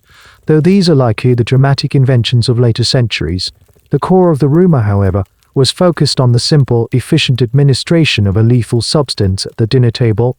The motive attributed to the Borgia was not one of wanton cruelty, but of cold, official calculation. According to established canonical law, the Pope was the legal heir to the personal property and estates of any cardinal who died while in office. This created a direct and perverse financial incentive for the papacy. The immense costs of Cesare Borgia's military campaigns required a constant and massive infusion of cash. The papal treasury, for all its regular income, was strained to its limits. The systematic elimination of the wealthiest members of the cardinals offered a brutally efficient solution. By poisoning a rich cardinal, the Pope could immediately seize his fortune, his cash, his palaces, his art collections, and the revenues from his numerous benefices, and redirect these assets in Cesare's war chest. From this perspective, the alleged poisonings were not random acts of murder, but a form of state-sponsored asset seizure, a dark and extra-legal form of taxation on the princes of the Church. This belief created an atmosphere of profound paranoia within the Vatican and the wider Roman aristocracy. An invitation to dine with the Pope or his son was seen by many as a potential death sentence. Foreign ambassadors wrote in their dispatches of the palpable fear at papal banquets, where cardinals would visibly hesitate before drinking from their goblets. Every sudden illness or unexpected death of a wealthy prelate was immediately scrutinized, and the whispers would inevitably turn to Cantarella. The most notorious and well-documented case that seemed to confirm these fears was the death of Cardinal Giovanni Battista Orsini in January 1503. The Orsini were a powerful Roman baronial family and long-standing rivals of the Borgia. After a failed conspiracy of mercenary captains against Cesare, Cardinal Orsini was lured into a reconciliation meeting, where he was promptly arrested by Cesare and imprisoned in the Castel Sant'Angelo. 2 weeks later, he was dead. However, no one in Rome believed the official story. The sequence of events, during a political enemy imprisoning him and his subsequent sudden death, was seen as a classic Borgia operation. Orsini was immensely wealthy, and his death allowed the Pope to confiscate his vast estates. The cardinal's distraught mother publicly cried that her son had been murdered and, in a desperate attempt to prove it, had his body exhumed and offered a reward to any physician who could find evidence of poison. None dared to come forward against the power of the Borgia. While direct forensic evidence for these poisonings is, by its very nature, absent from the historical record, the circumstantial evidence was compelling enough for contemporaries to accept it as fact. The pattern was clear. A wealthy and politically inconvenient churchman would fall afoul of the Borgia, die suddenly, and his fortune would be absorbed into the family's coffers. It was this terrifying reputation that formed the backdrop for Lucrezia's third marriage negotiation, cultured and intelligent face of a family that was widely perceived to be the most proficient and systematic poisoneress in all of Italy. This reputation would prove to be the single greatest obstacle to securing the alliance they so desperately coveted. with Cesare's military state in the Romagan consolidated and the family's power in Rome absolute. Pope Alexander V turned his attention to the final and most crucial element of his dynastic project, securing a permanent and unimpeachable legitimacy for the Borgia name. The rulers of the Duchy of Ferrara, for the Borgia, a union with the Este was the ultimate prize. The Este family was everything the Borgia were not. They were old Italian nobility, tracing their lineage back for centuries. Their court in Ferrara was a renowned center of art, music, and learning, a beacon of high Renaissance sculpture. To graft the Borgia vine onto the Este family tree would be to purchase the one thing their immense wealth and power could not create: authentic aristocratic prestige. The proposed groom was Alfonso d'Este, the eldest son and heir of the reigning Duke Ercole I. The negotiations, initiated by the Pope in the spring of 1501, were met with an immediate and visceral rejection from Ferrara. Duke Ercole was a cautious, pious, and deeply conservative ruler who viewed the Borgia with a mixture of horror and contempt. To him, they were Spanish upstarts, a family whose power was rooted in simony, corruption, and murder. The idea of welcoming the Pope's illegitimate daughter, a woman with a scandalous and tragic marital history, as the future Duchess of Ferrara, was anathema. The Este court was intimately familiar with the full catalogue of the Borgia's reputation. They knew of Lucrezia's first marriage, dissolved on the humiliating grounds of her husband's impotence. They knew of her second husband, Alfonso of Aragon, murdered in the Vatican by her own brother's henchmen. They had heard through their extensive network of informants Giovanni Sforza's slanderous accusations of incest. The pervasive rumors of Borgia poison, Cantarella, were accepted as fact in Ferrara. Lucrezia was not seen as a suitable bride. She was seen as a tainted and dangerous woman, the public face of a monstrously corrupt family. Alfonso d'Este, the prospective groom, was particularly vocal in his opposition, expressing his revulsion at the prospect of marrying a woman with such a dark and notorious past. However, the Borgia did not take no for an answer. The negotiations that followed were a masterclass in the application of overwhelming political force. When diplomatic persuasion failed, Pope Alexander V began to apply pressure. He threatened Duke Ercole with the full weight of his papal authority. He could impose ruinous church taxes on Ferrara, excommunicate the Duke and his family, or even place the entire duchy under an interdict, a spiritual sanction that would forbid all religious services and sacraments. These were not idle threats, but the most potent weapon in the Borgia arsenal was Cesare. At the height of the negotiations, Cesare's formidable army was encamped in the Romagan, a short march from the southern border of Ferrara. The implicit threat of a military invasion hung over every diplomatic exchange. The Este were renowned patrons of the arts, but their military was no match for Cesare's battle-hardened French and Italian troops. When even this combination of spiritual and military intimidation was not enough to sway the proud Duke, the Borgia brought their most powerful ally to bear. King Louis XII's sponsor had his own strategic interest in seeing the alliance succeed. A friendly Ferrara, bound to his Borgia allies, would secure his lines of communication and supply in northern Italy. At the Pope's urging, Louis XVI placed immense diplomatic pressure on Duke Ercole, making it clear that refusing the marriage would be seen as a hostile act not just towards the Pope, but towards the French crown. Faced with this three-pronged assault from the Pope, from Cesare's army, and from the King of France, Duke Ercole's resistance began to crumble. To make the capitulation more palatable, Alexander offered a dowry of unprecedented size. The final settlement included 200,000 gold ducats, an enormous sum, along with a host of other concessions, valuable jewelry, expensive fabrics, the remission of Ferrara's annual tribute to the papacy, and the bestowal of lucrative church offices on members of the Este family. The Pope was, in essence, buying his way into the Este dynasty. The price was so high that it became politically and financially impossible for Duke Ercole to refuse.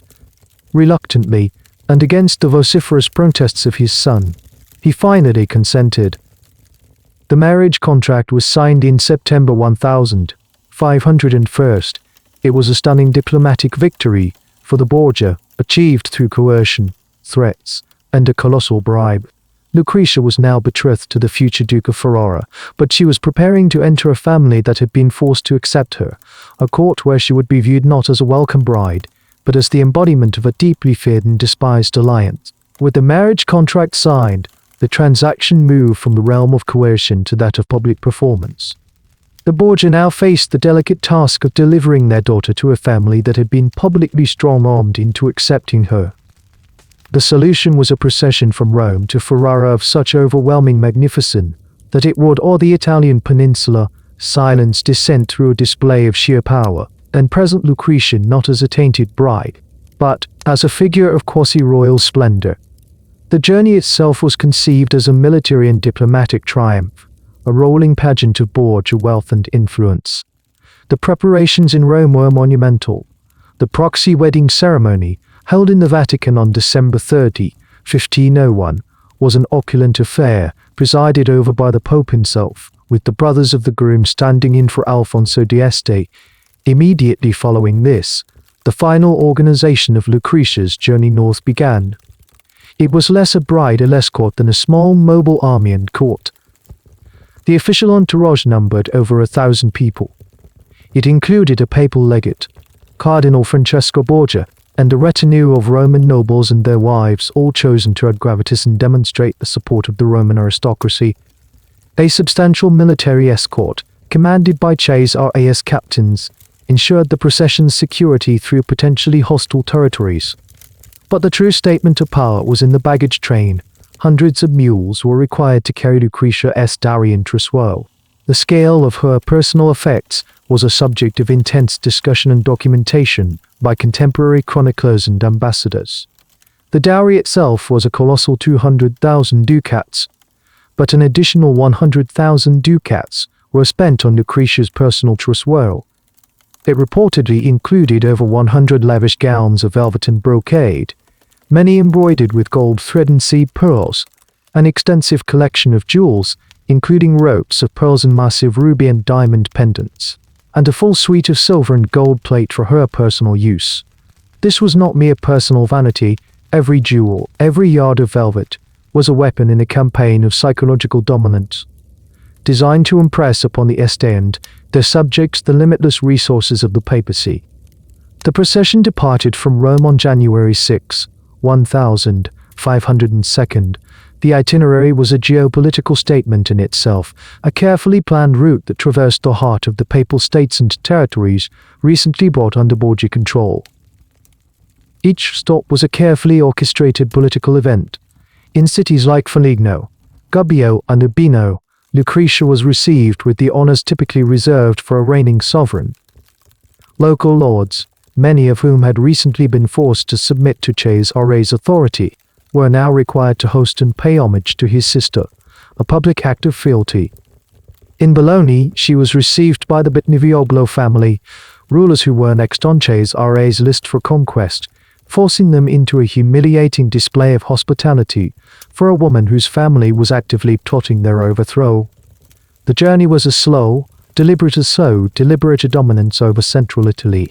After nearly a month on the road, the procession reached the borders of the Duchy of Ferrara. Duke Ercole, having been forced to accept the marriage, was now bound by the rigid codes of Priscilliana to provide a reception worthy of his new daughter-in-law. The public performance of acceptance was a political necessity. He dispatched an honor guard of his finest nobles, led by his son Alfonso, to meet Lucrezia and escort her on the final leg of her journey. The entry into Ferrara on February 2 was the climax of the entire spectacle. The city was decorated with triumphal arches and banners bearing the combined arms of the Borgia and the Este. The populace lined the streets as Lucrezia, riding a white horse cup Heiress 1D in silver and jewels, made her grand entrance. She was met at the city gates by Duke Ercole himself, a public gesture of welcome that belied his private reservations. What followed was a week of relentless festivities, elaborate banquets, theatrical performances by the famed playwrights of the Este court, jousts, and balls. The Este were forced to match the Borgia's display of wealth with their own, demonstrating their cultural and financial standing, even as they submitted to the political reality of the alliance. Lucrezia, with her grace, beauty, and cultured manners played her part to perfection, charming a court that had been prepared to despise her. The transaction was now complete. The Pope's daughter had been delivered, and the House of Este had been publicly and inextricably bound to the House of Borgia. Once the meticulously orchestrated wedding festivities concluded, the triumphal arches were dismantled, and the last of the Roman entourage had departed.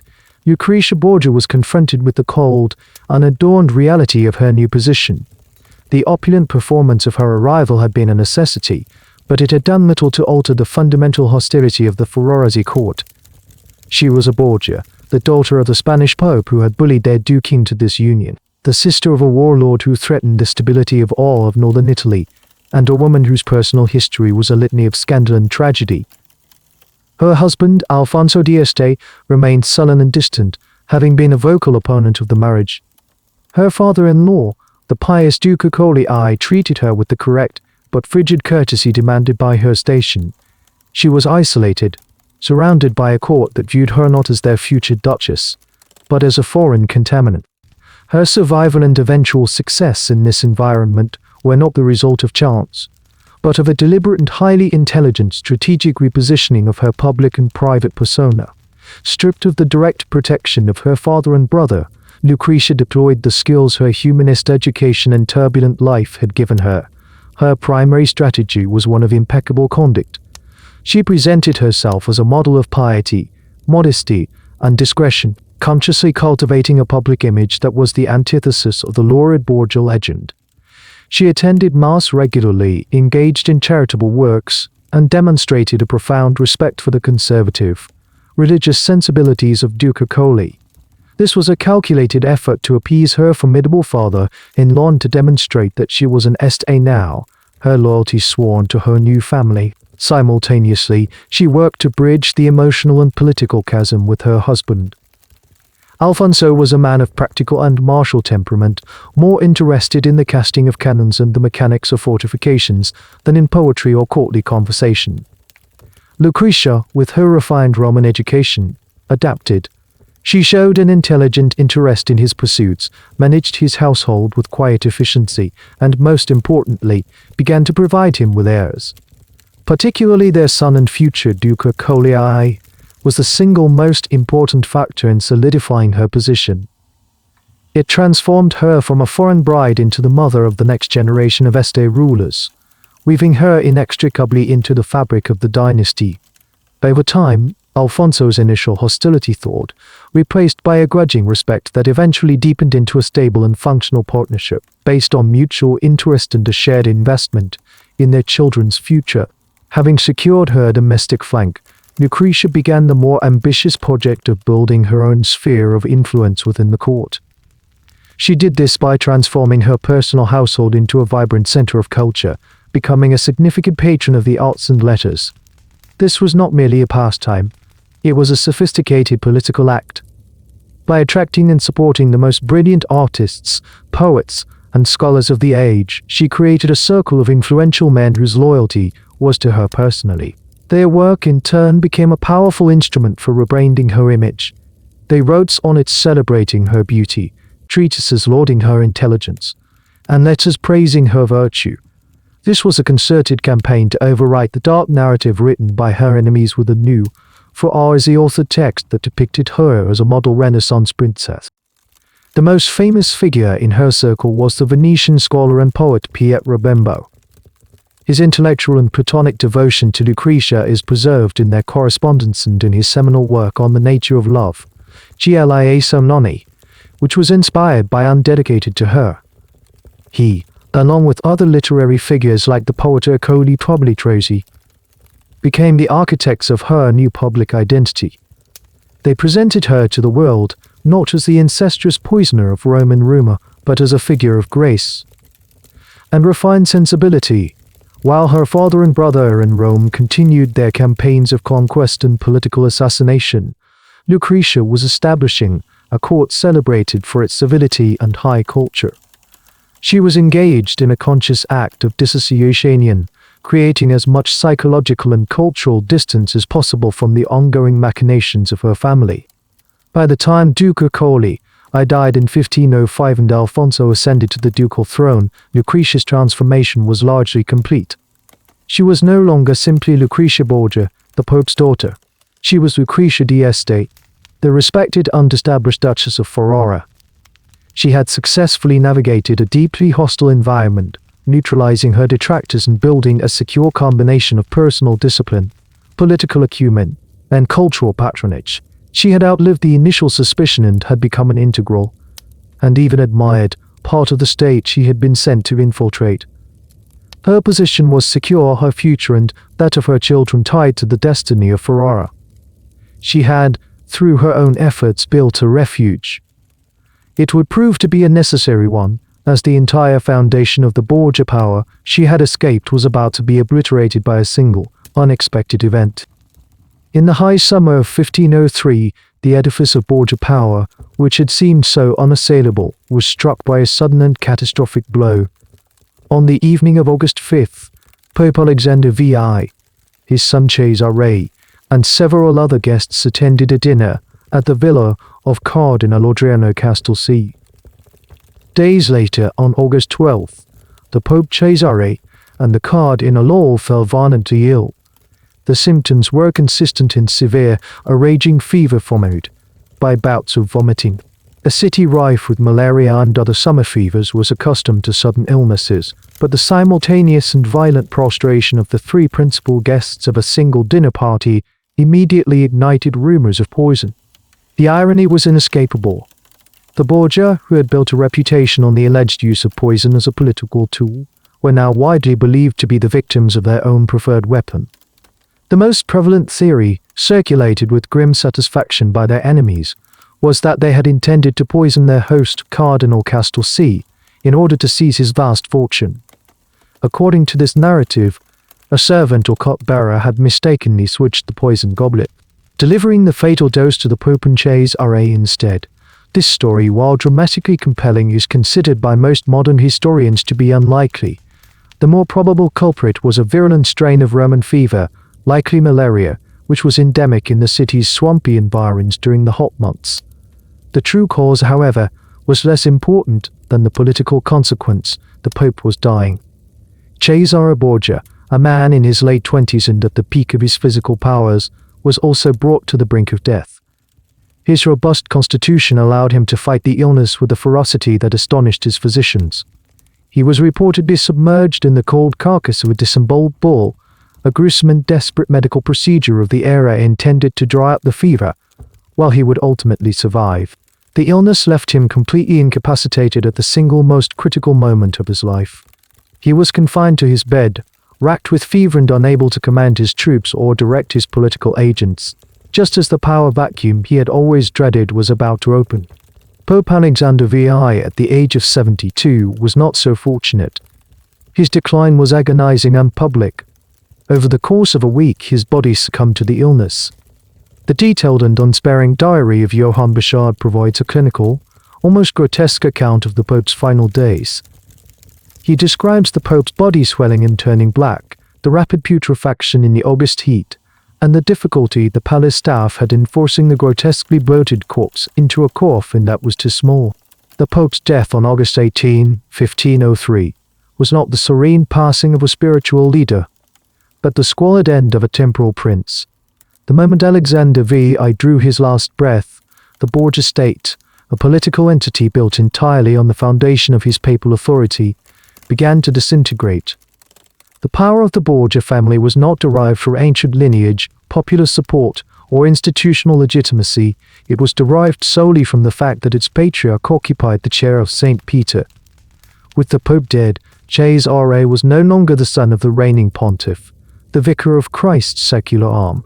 He was merely the bastard son of the deceased Rodrigo Borgia, a Spanish usurper in the eyes of his many enemies. The news of the Pope's death was the signal for a city-wide explosion of anti-Borgia sentiment. The Roman baronial families, the Orsini and the Colonna, whom the Borgia had systematically crushed and dispossessed, immediately rose in arms, their troops converging on the city to reclaim their lost territories and exact revenge.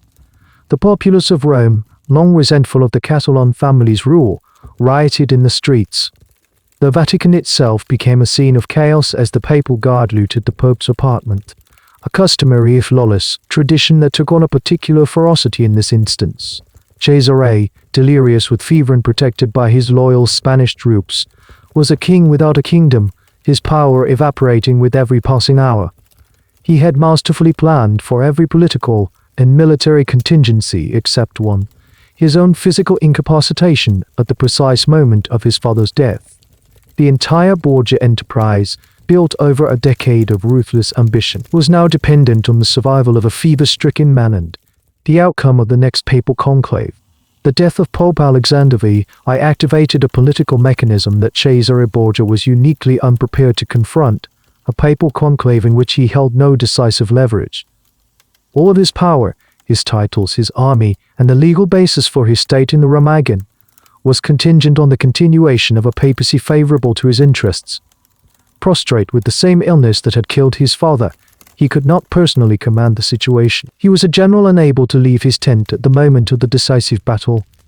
His only remaining assets were the Spanish cardinals his father had created, a loyal but outnumbered bloc within the college, and the physical presence of his army, which still occupied parts of Rome and the surrounding countryside. The conclave of September 1503 was a tense and complex affair, shadowed by the presence of Cesare's troops and the armies of the newly resurgent Roman barons.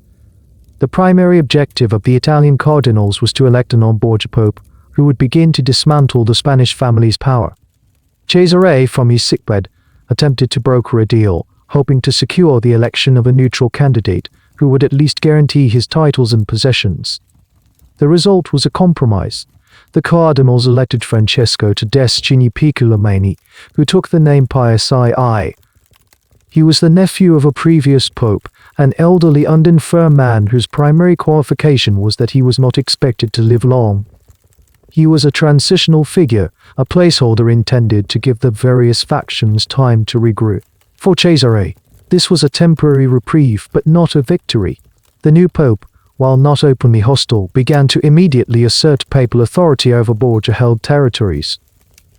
More ominously for Cesare, his most implacable enemy, Cardinal Giuliano della Rovere, the future Pope Julius II, returned to Rome from his long exile, radiating confidence and actively consolidating the anti-Borgia coalition.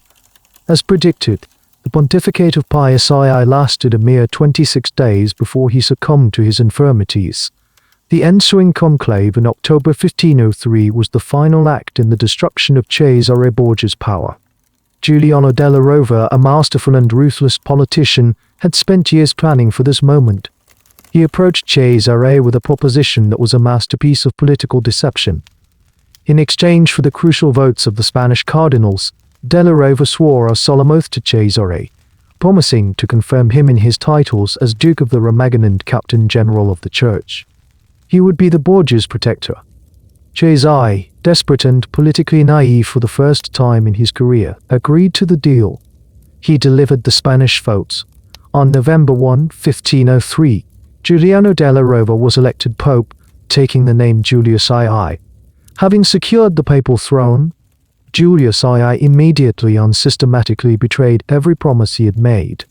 His entire pontificate would be dedicated to the restoration of direct papal control over the Church's territories, a policy that required the complete eradication of Cesare's independent state. He declared that the papacy would not be a hereditary fiefdom for the Borgia and began issuing decrees demanding that Cesare's castle and governors in the Remagen surrendered their fortresses and cities to papal authority. When Cesare resisted, Julius II had him arrested and imprisoned in the Vatican, the very seat of his former power. Cesare's downfall was now swift and total. Stripped of his papal sanction, his authority in the Remagen evaporated. The cities he had conquered, held together by a combination of fear and his own charismatic leadership, immediately began to revolt or pledge their allegiance to the new pope. His mercenary captains, his condottieri, abandoned him for more reliable paymasters. The formidable military machine he had built dissolved without its leader and its financial backing. He was a warlord with no war to fight, a duke with no duchy. After months of imprisonment, Cesare was reduced to a bargaining chip. In 1504, Julius II traded him to the Spanish crown, which had its own scores to settle with the Borgia. He was transported as a prisoner to Spain and incarcerated in a series of remote fortresses. The man who had terrorized Italy, the brilliant and ruthless architect of a new state, whom Machiavelli had seen as the very model of a modern prince, was now a captive of a foreign king. He managed a daring escape from the castle of La Mota, lowering himself from the high tower on a rope. He found refuge with his brother-in-law, the King of Navarre. His Italian state was gone forever, but his martial spirit remained. He entered the service of the Navarrese king as a mercenary commander. In March 1507, during a minor skirmish while besieging the rebellious town of Viana, Cesare Borgia was ambushed and killed. He was 31 years old. He died not in a grand battle for a kingdom, but in a muddy ditch in a provincial conflict, a violent and ignominious end for the man who had briefly held the destiny of Italy in his hands. While the Borgia Empire in Rome crumbled with the death of the Pope and the subsequent fall of her brother, Lucrezia in Ferrara found herself in a position of extreme political vulnerability. Her entire value to the House of Este had been predicated on her connection to the seemingly limitless power of the papacy. She was the living symbol of an alliance that, in the eyes of many at the Ferrarese court, had been a humiliating capitulation. Now, with her father dead and her brother a fugitive and prisoner, that alliance was not only worthless, it was a source of potential danger. The enemies of the Borgia, now ascendant in Rome under Pope Julius II, were also the traditional political rivals of Ferrara. Lucrezia's continued presence as Duchess could be seen as a provocation, a pretext for the hostile new papal regime to interfere in Ferrarese affairs. The immediate aftermath of her family's collapse was a period of profound personal and political testing. The court in Ferrara, which she had worked so hard to win over, once again became a landscape of suspicion. Whispers that had been silenced by her father's power were revived. There was open speculation that her husband, Alfonso d'Este, would now seek to annul the marriage, just as her first marriage had been annulled, casting her aside as a relic of a defunct and dishonorable alliance. Her father-in-law, Duca Colli, while maintaining a correct public facade, was known to be deeply relieved at the Borgia's fall and likely viewed her continued presence with unease. Lucrezia was politically isolated, her powerful family network obliterated, leaving her entirely dependent on the goodwill of a husband and a court that had never truly wanted her. It was in this crucible of uncertainty that Lucrezia demonstrated a remarkable political acumen, a skill for survival honed over a lifetime of being a pawn in the games of powerful men. Her strategy was not one of defiance or overt political maneuvering. Instead, it was a continuation and intensification of the persona. She doubled down on her public piety, her charity, and her impeccable conduct. She focused her energies entirely on her domestic role, on the management of her household and, most critically, on her duties as the mother to the Este heirs. Her identity as a Borgia was deliberately and systematically submerged beneath her identity as an Este. She made it clear, through every public and private action, that her loyalty was not to her fallen family in Rome, but to her husband and the future of Ferrara. Her relationship with her husband Alfonso became the cornerstone of her survival. Alfonso d'Este, who ascended to the ducal throne in 1505, was a pragmatic and often ruthless ruler. He may not have felt any deep romantic love for Lucrezia, but he was a man who understood the value of stability and dynastic continuity. Lucrezia had already provided him with a male heir, and she would go on to bear him several more children. She proved herself to be a capable and loyal consort, and an effective manager of the court during his frequent absences on military campaigns. She never gave him any cause, personal or political, to doubt her loyalty. By making herself indispensable to the stability of his state and the future of his lineage, she transformed herself from a political liability into a valuable asset. She also leveraged the cultural capital she had built. The network of artists and scholars she had cultivated as a patron now served as her defenders and publicists. They continued to produce works that celebrated her virtue and intelligence, reinforcing the image of Lucrezia as a model Renaissance duchess, effectively insulating her from the political fallout emanating from Rome. When Pope Julius I, a sworn enemy of her family, launched a war against Ferrara, as part of his campaign to expand the Papal States. Lucrezia's position was a testament to her successful integration. She was not the Borgia enemy within. She was the Duchess of Ferrara, standing with her husband against the aggression of the new pope. She actively participated in the war effort, at one point pawning her own substantial jewels to help fund the Ferrara's army. This act of public sacrifice was a powerful symbol of her complete identification with her adopted home. She had survived the fall of her own house by becoming a master builder of another. Her political acumen lay in her understanding that for her, survival was not about wielding power directly, but about becoming the quiet, unshakable foundation upon which the power of her new family was built. Despite her successful and complete assimilation into the fabric of Ferrara's society, Lucrezia could never fully escape the long shadow cast by her family's past. The black legend of the Borgia, forged in the political furnaces of Rome, was too potent and too pervasive to be entirely extinguished by her exemplary conduct as Duchess. The whispers and rumors that had accompanied her arrival in Ferrara, it did not vanish, they merely receded, waiting for moments of political or personal crisis to resurface. Her life became a continuous, subtle negotiation between her present reality as a respected ruler and the persistent, dark echoes of her Roman youth. The most tangible and constant reminder of her past was the presence of the so-called infans Romanus, Giovanni Borgia, the child of mysterious parentage who had been legitimized in the contradictory papal bulls. After the family's fall, Lucrezia had taken the young boy into her care.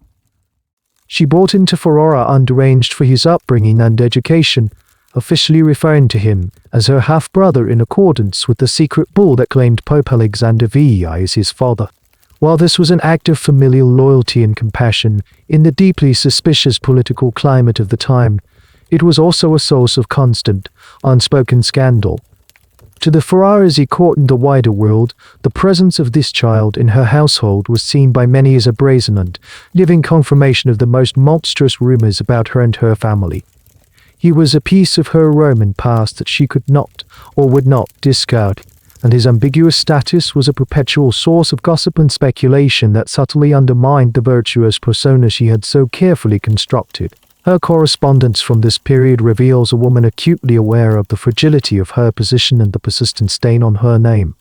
She maintained a network of agents and contacts in Rome who kept her informed of the political currents and the ongoing process of dismantling her family's legacy. She was not a passive observer of her own history. She actively engaged in a form of reputation management, using her influence and resources to counter the most egregious slanders. Yet, she was fighting against a narrative that had already solidified into accepted history in the minds of many of her contemporaries. The political actions of her enemies kept the Borgian aim in the public discourse.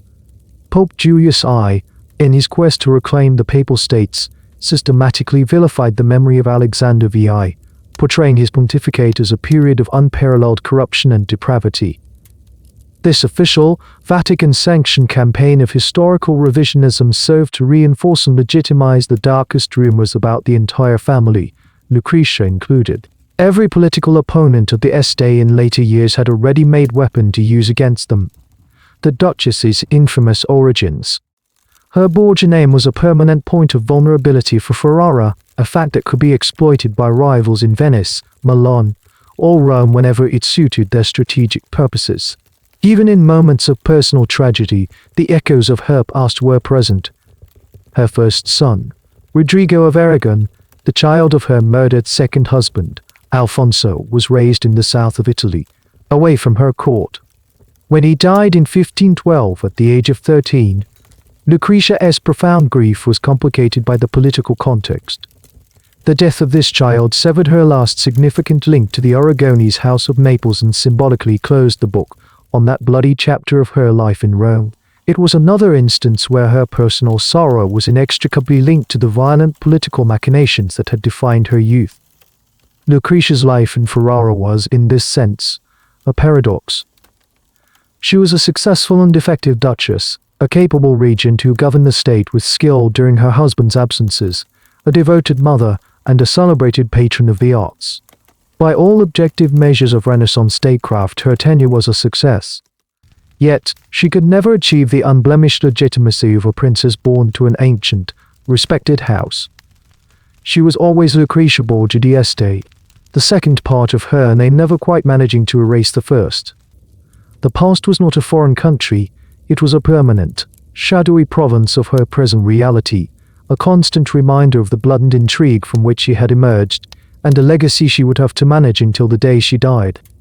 The final decade of Lucrezia's life, from approximately 1510 until her death in 1519, was characterized by a marked and progressive turn towards introspective piety.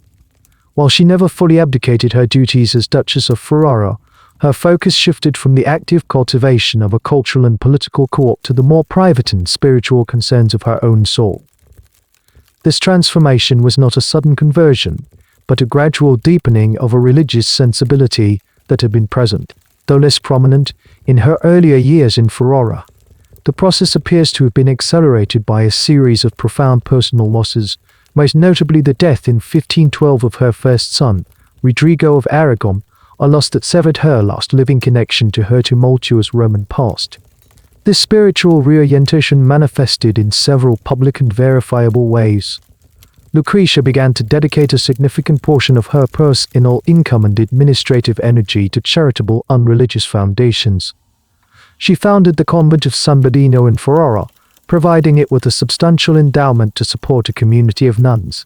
She became a patron of various religious orders and confraternities, and her name was associated with the funding of hospitals and shelters for the poor. These were the conventional actions of a pious noblewoman of the era, but Lucrezia pursued them with a diligence that observers noted as exceptional. She was no longer merely performing piety as a political necessity, she was actively structuring her public life around its practice. In her private life, the change was even more pronounced. Her personal expenditures on lavish clothing and jewels, while still appropriate for her station, decreased significantly. She spent increasingly long hours in her private chapel and maintained a regular correspondence with spiritual advisors, including the future general of the Franciscan order. Contemporary accounts describe a woman who, while still a gracious and capable administrator of the ducal court, had become more reserved, more somber, and more preoccupied with matters of faith. This later persona stands in stark, almost clinical contrast to the image of the young princess who had presided over the notoriously lavish and secular festivities of her father's Vatican. The world of political intrigue, which had defined her youth and which continued to swirl around her husband's court during the turbulent Italian wars, seemed to hold less and less of her attention. While Alfonso d'Este was engaged in the casting of cannons and the complex diplomacy of war, his wife was increasingly engaged in the administration of convents and the practice of personal devotion. In June of 1519, at the age of 39, Lucrezia gave birth to her eighth child with Alfonso. The infant, a girl, died shortly after birth. In the days that followed, Lucrezia developed a severe postpartum fever, and it quickly became apparent that she would not recover. Facing the end of her life, her actions were those of a woman who had long been preparing for this moment. She dictated a final, moving letter to woman, but the common lucid statement of a devout Catholic preparing for death. In it, she informs the Pope of her condition and expresses her Christian faith and acceptance of God's will. She asks for his papal blessing as she prepares to depart this life. It is the final written testament of Lucrezia Borgia, and it contains no trace of the political maneuvering or worldly ambition of her family. Its sole focus is on the salvation of her soul. Lucrezia d'Este, Duchess of Ferrara, died on the night of June 24, 1519. She was buried in the Este family tomb in the convent of Corpus Domini, a place she had generously patronized.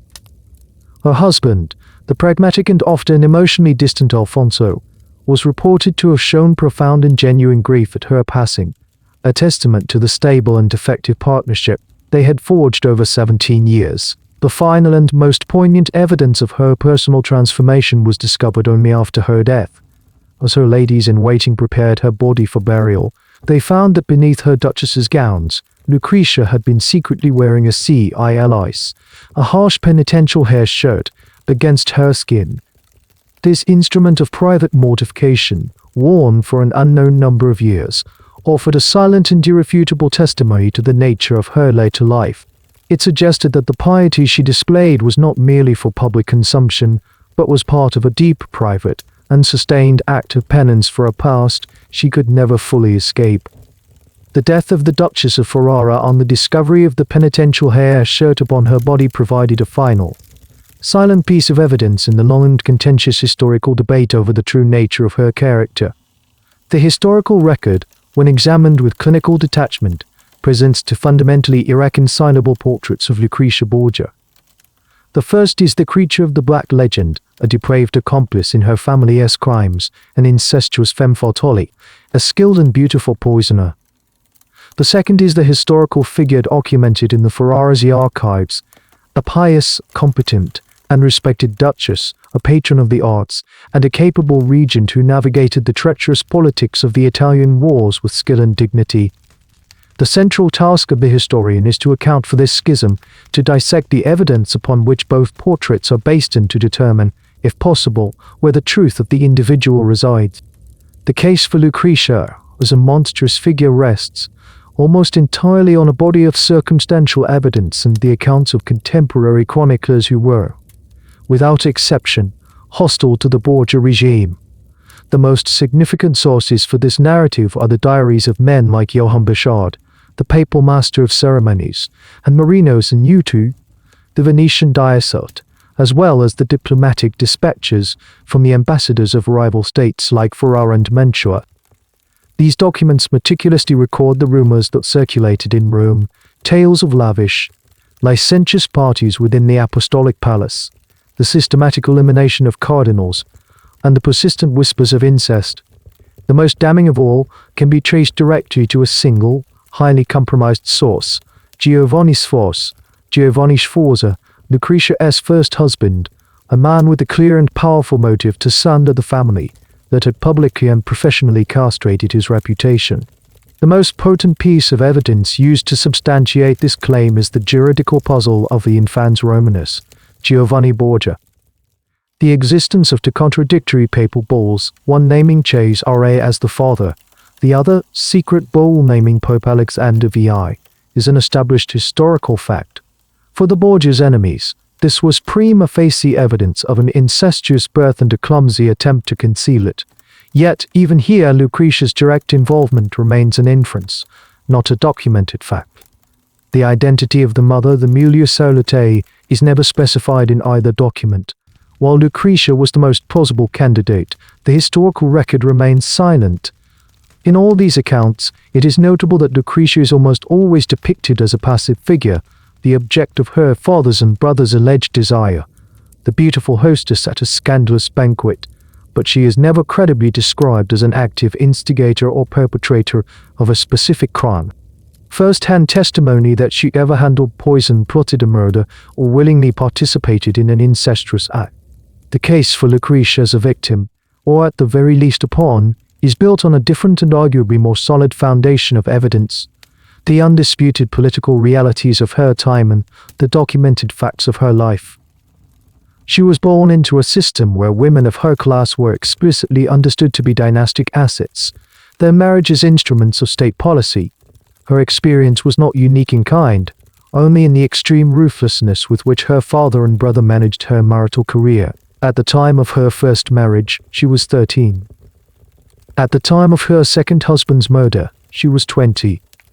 Her personal agency, particularly in her Roman years, was severely circumscribed by her age and her complete dependence on the absolute power of her male relatives.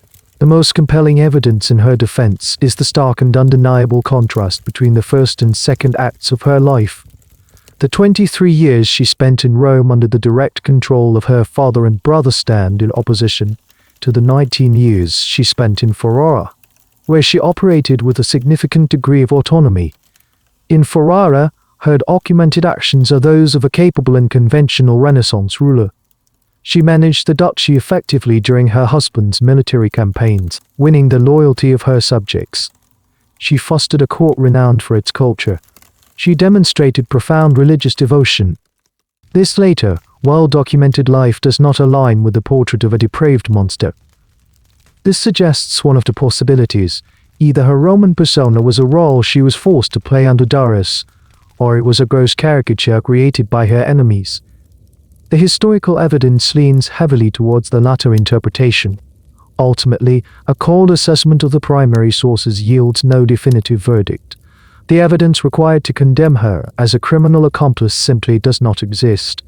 Conversely, to portray her as a purely innocent victim ignores the intelligence and resilience she clearly possessed, which allowed her to survive and eventually thrive in the brutal environment into which she was born.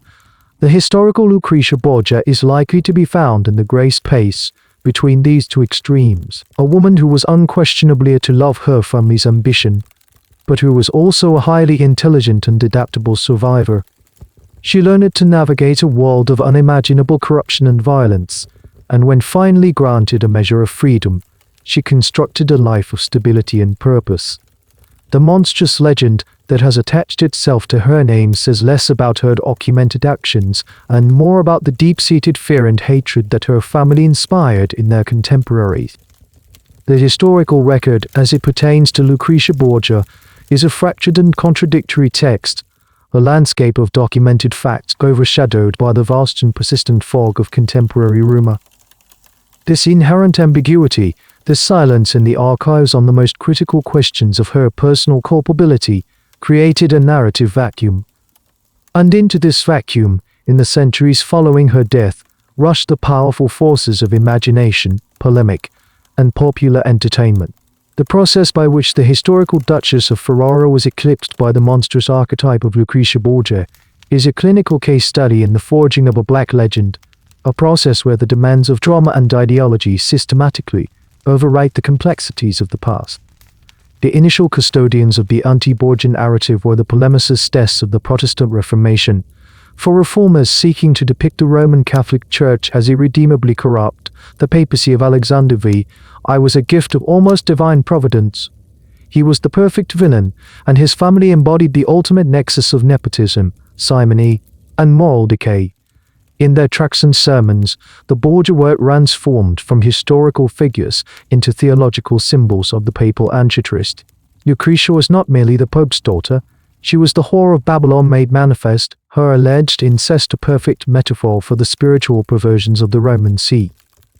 This early, ideologically driven characterization preserved the darkest rumors about her life and transmitted them to a wider European audience, keeping the embers of the scandal glowing for nearly 3 centuries.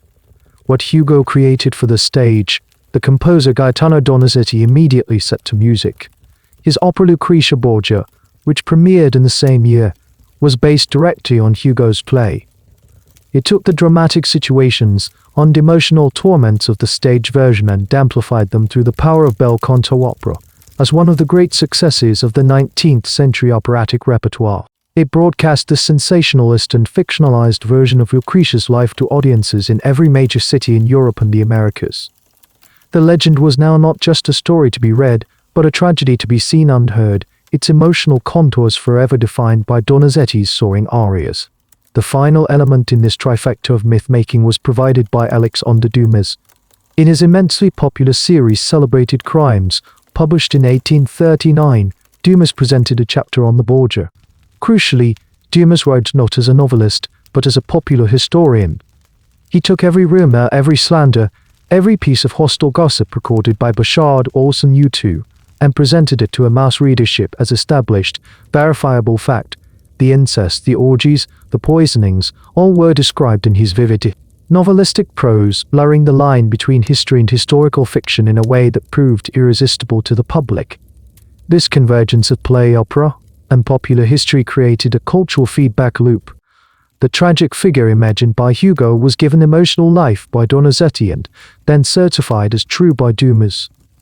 This powerful, self-reinforcing narrative was so compelling that it effectively erased the more complex and ambiguous figure found in the archives. The legend became more real than the history, and it is this potent, 19th century romantic fiction that historians must first dismantle before any cold, objective assessment of the Duchess of Ferrara can even begin. The hour is late, and the file on Lucrezia Borgia is now closed. We have navigated the known facts, dissected the rumors, and trace the long, dark shadow they cast across the centuries. We are left not with a monster, but with a void, a space shaped by the ambitions of powerful men, a life defined by its utility to others. Her story is a stark reminder of how easily a personal history can be consumed by a political narrative, how the ink of slander can prove more permanent than the fact of a life lived. The final, unsettling question is not what she did, but what was done to her and to her memory. It is a question that lingers in the silence of the archives. It is a question that reveals more about the nature of power and storytelling than it does about the woman herself. What we remember of the past is often not the past itself, but the story we have chosen to tell about it. A final thought before you sleep. The tale is concluded, preserved as a warning that is seldom heeded. Farewell.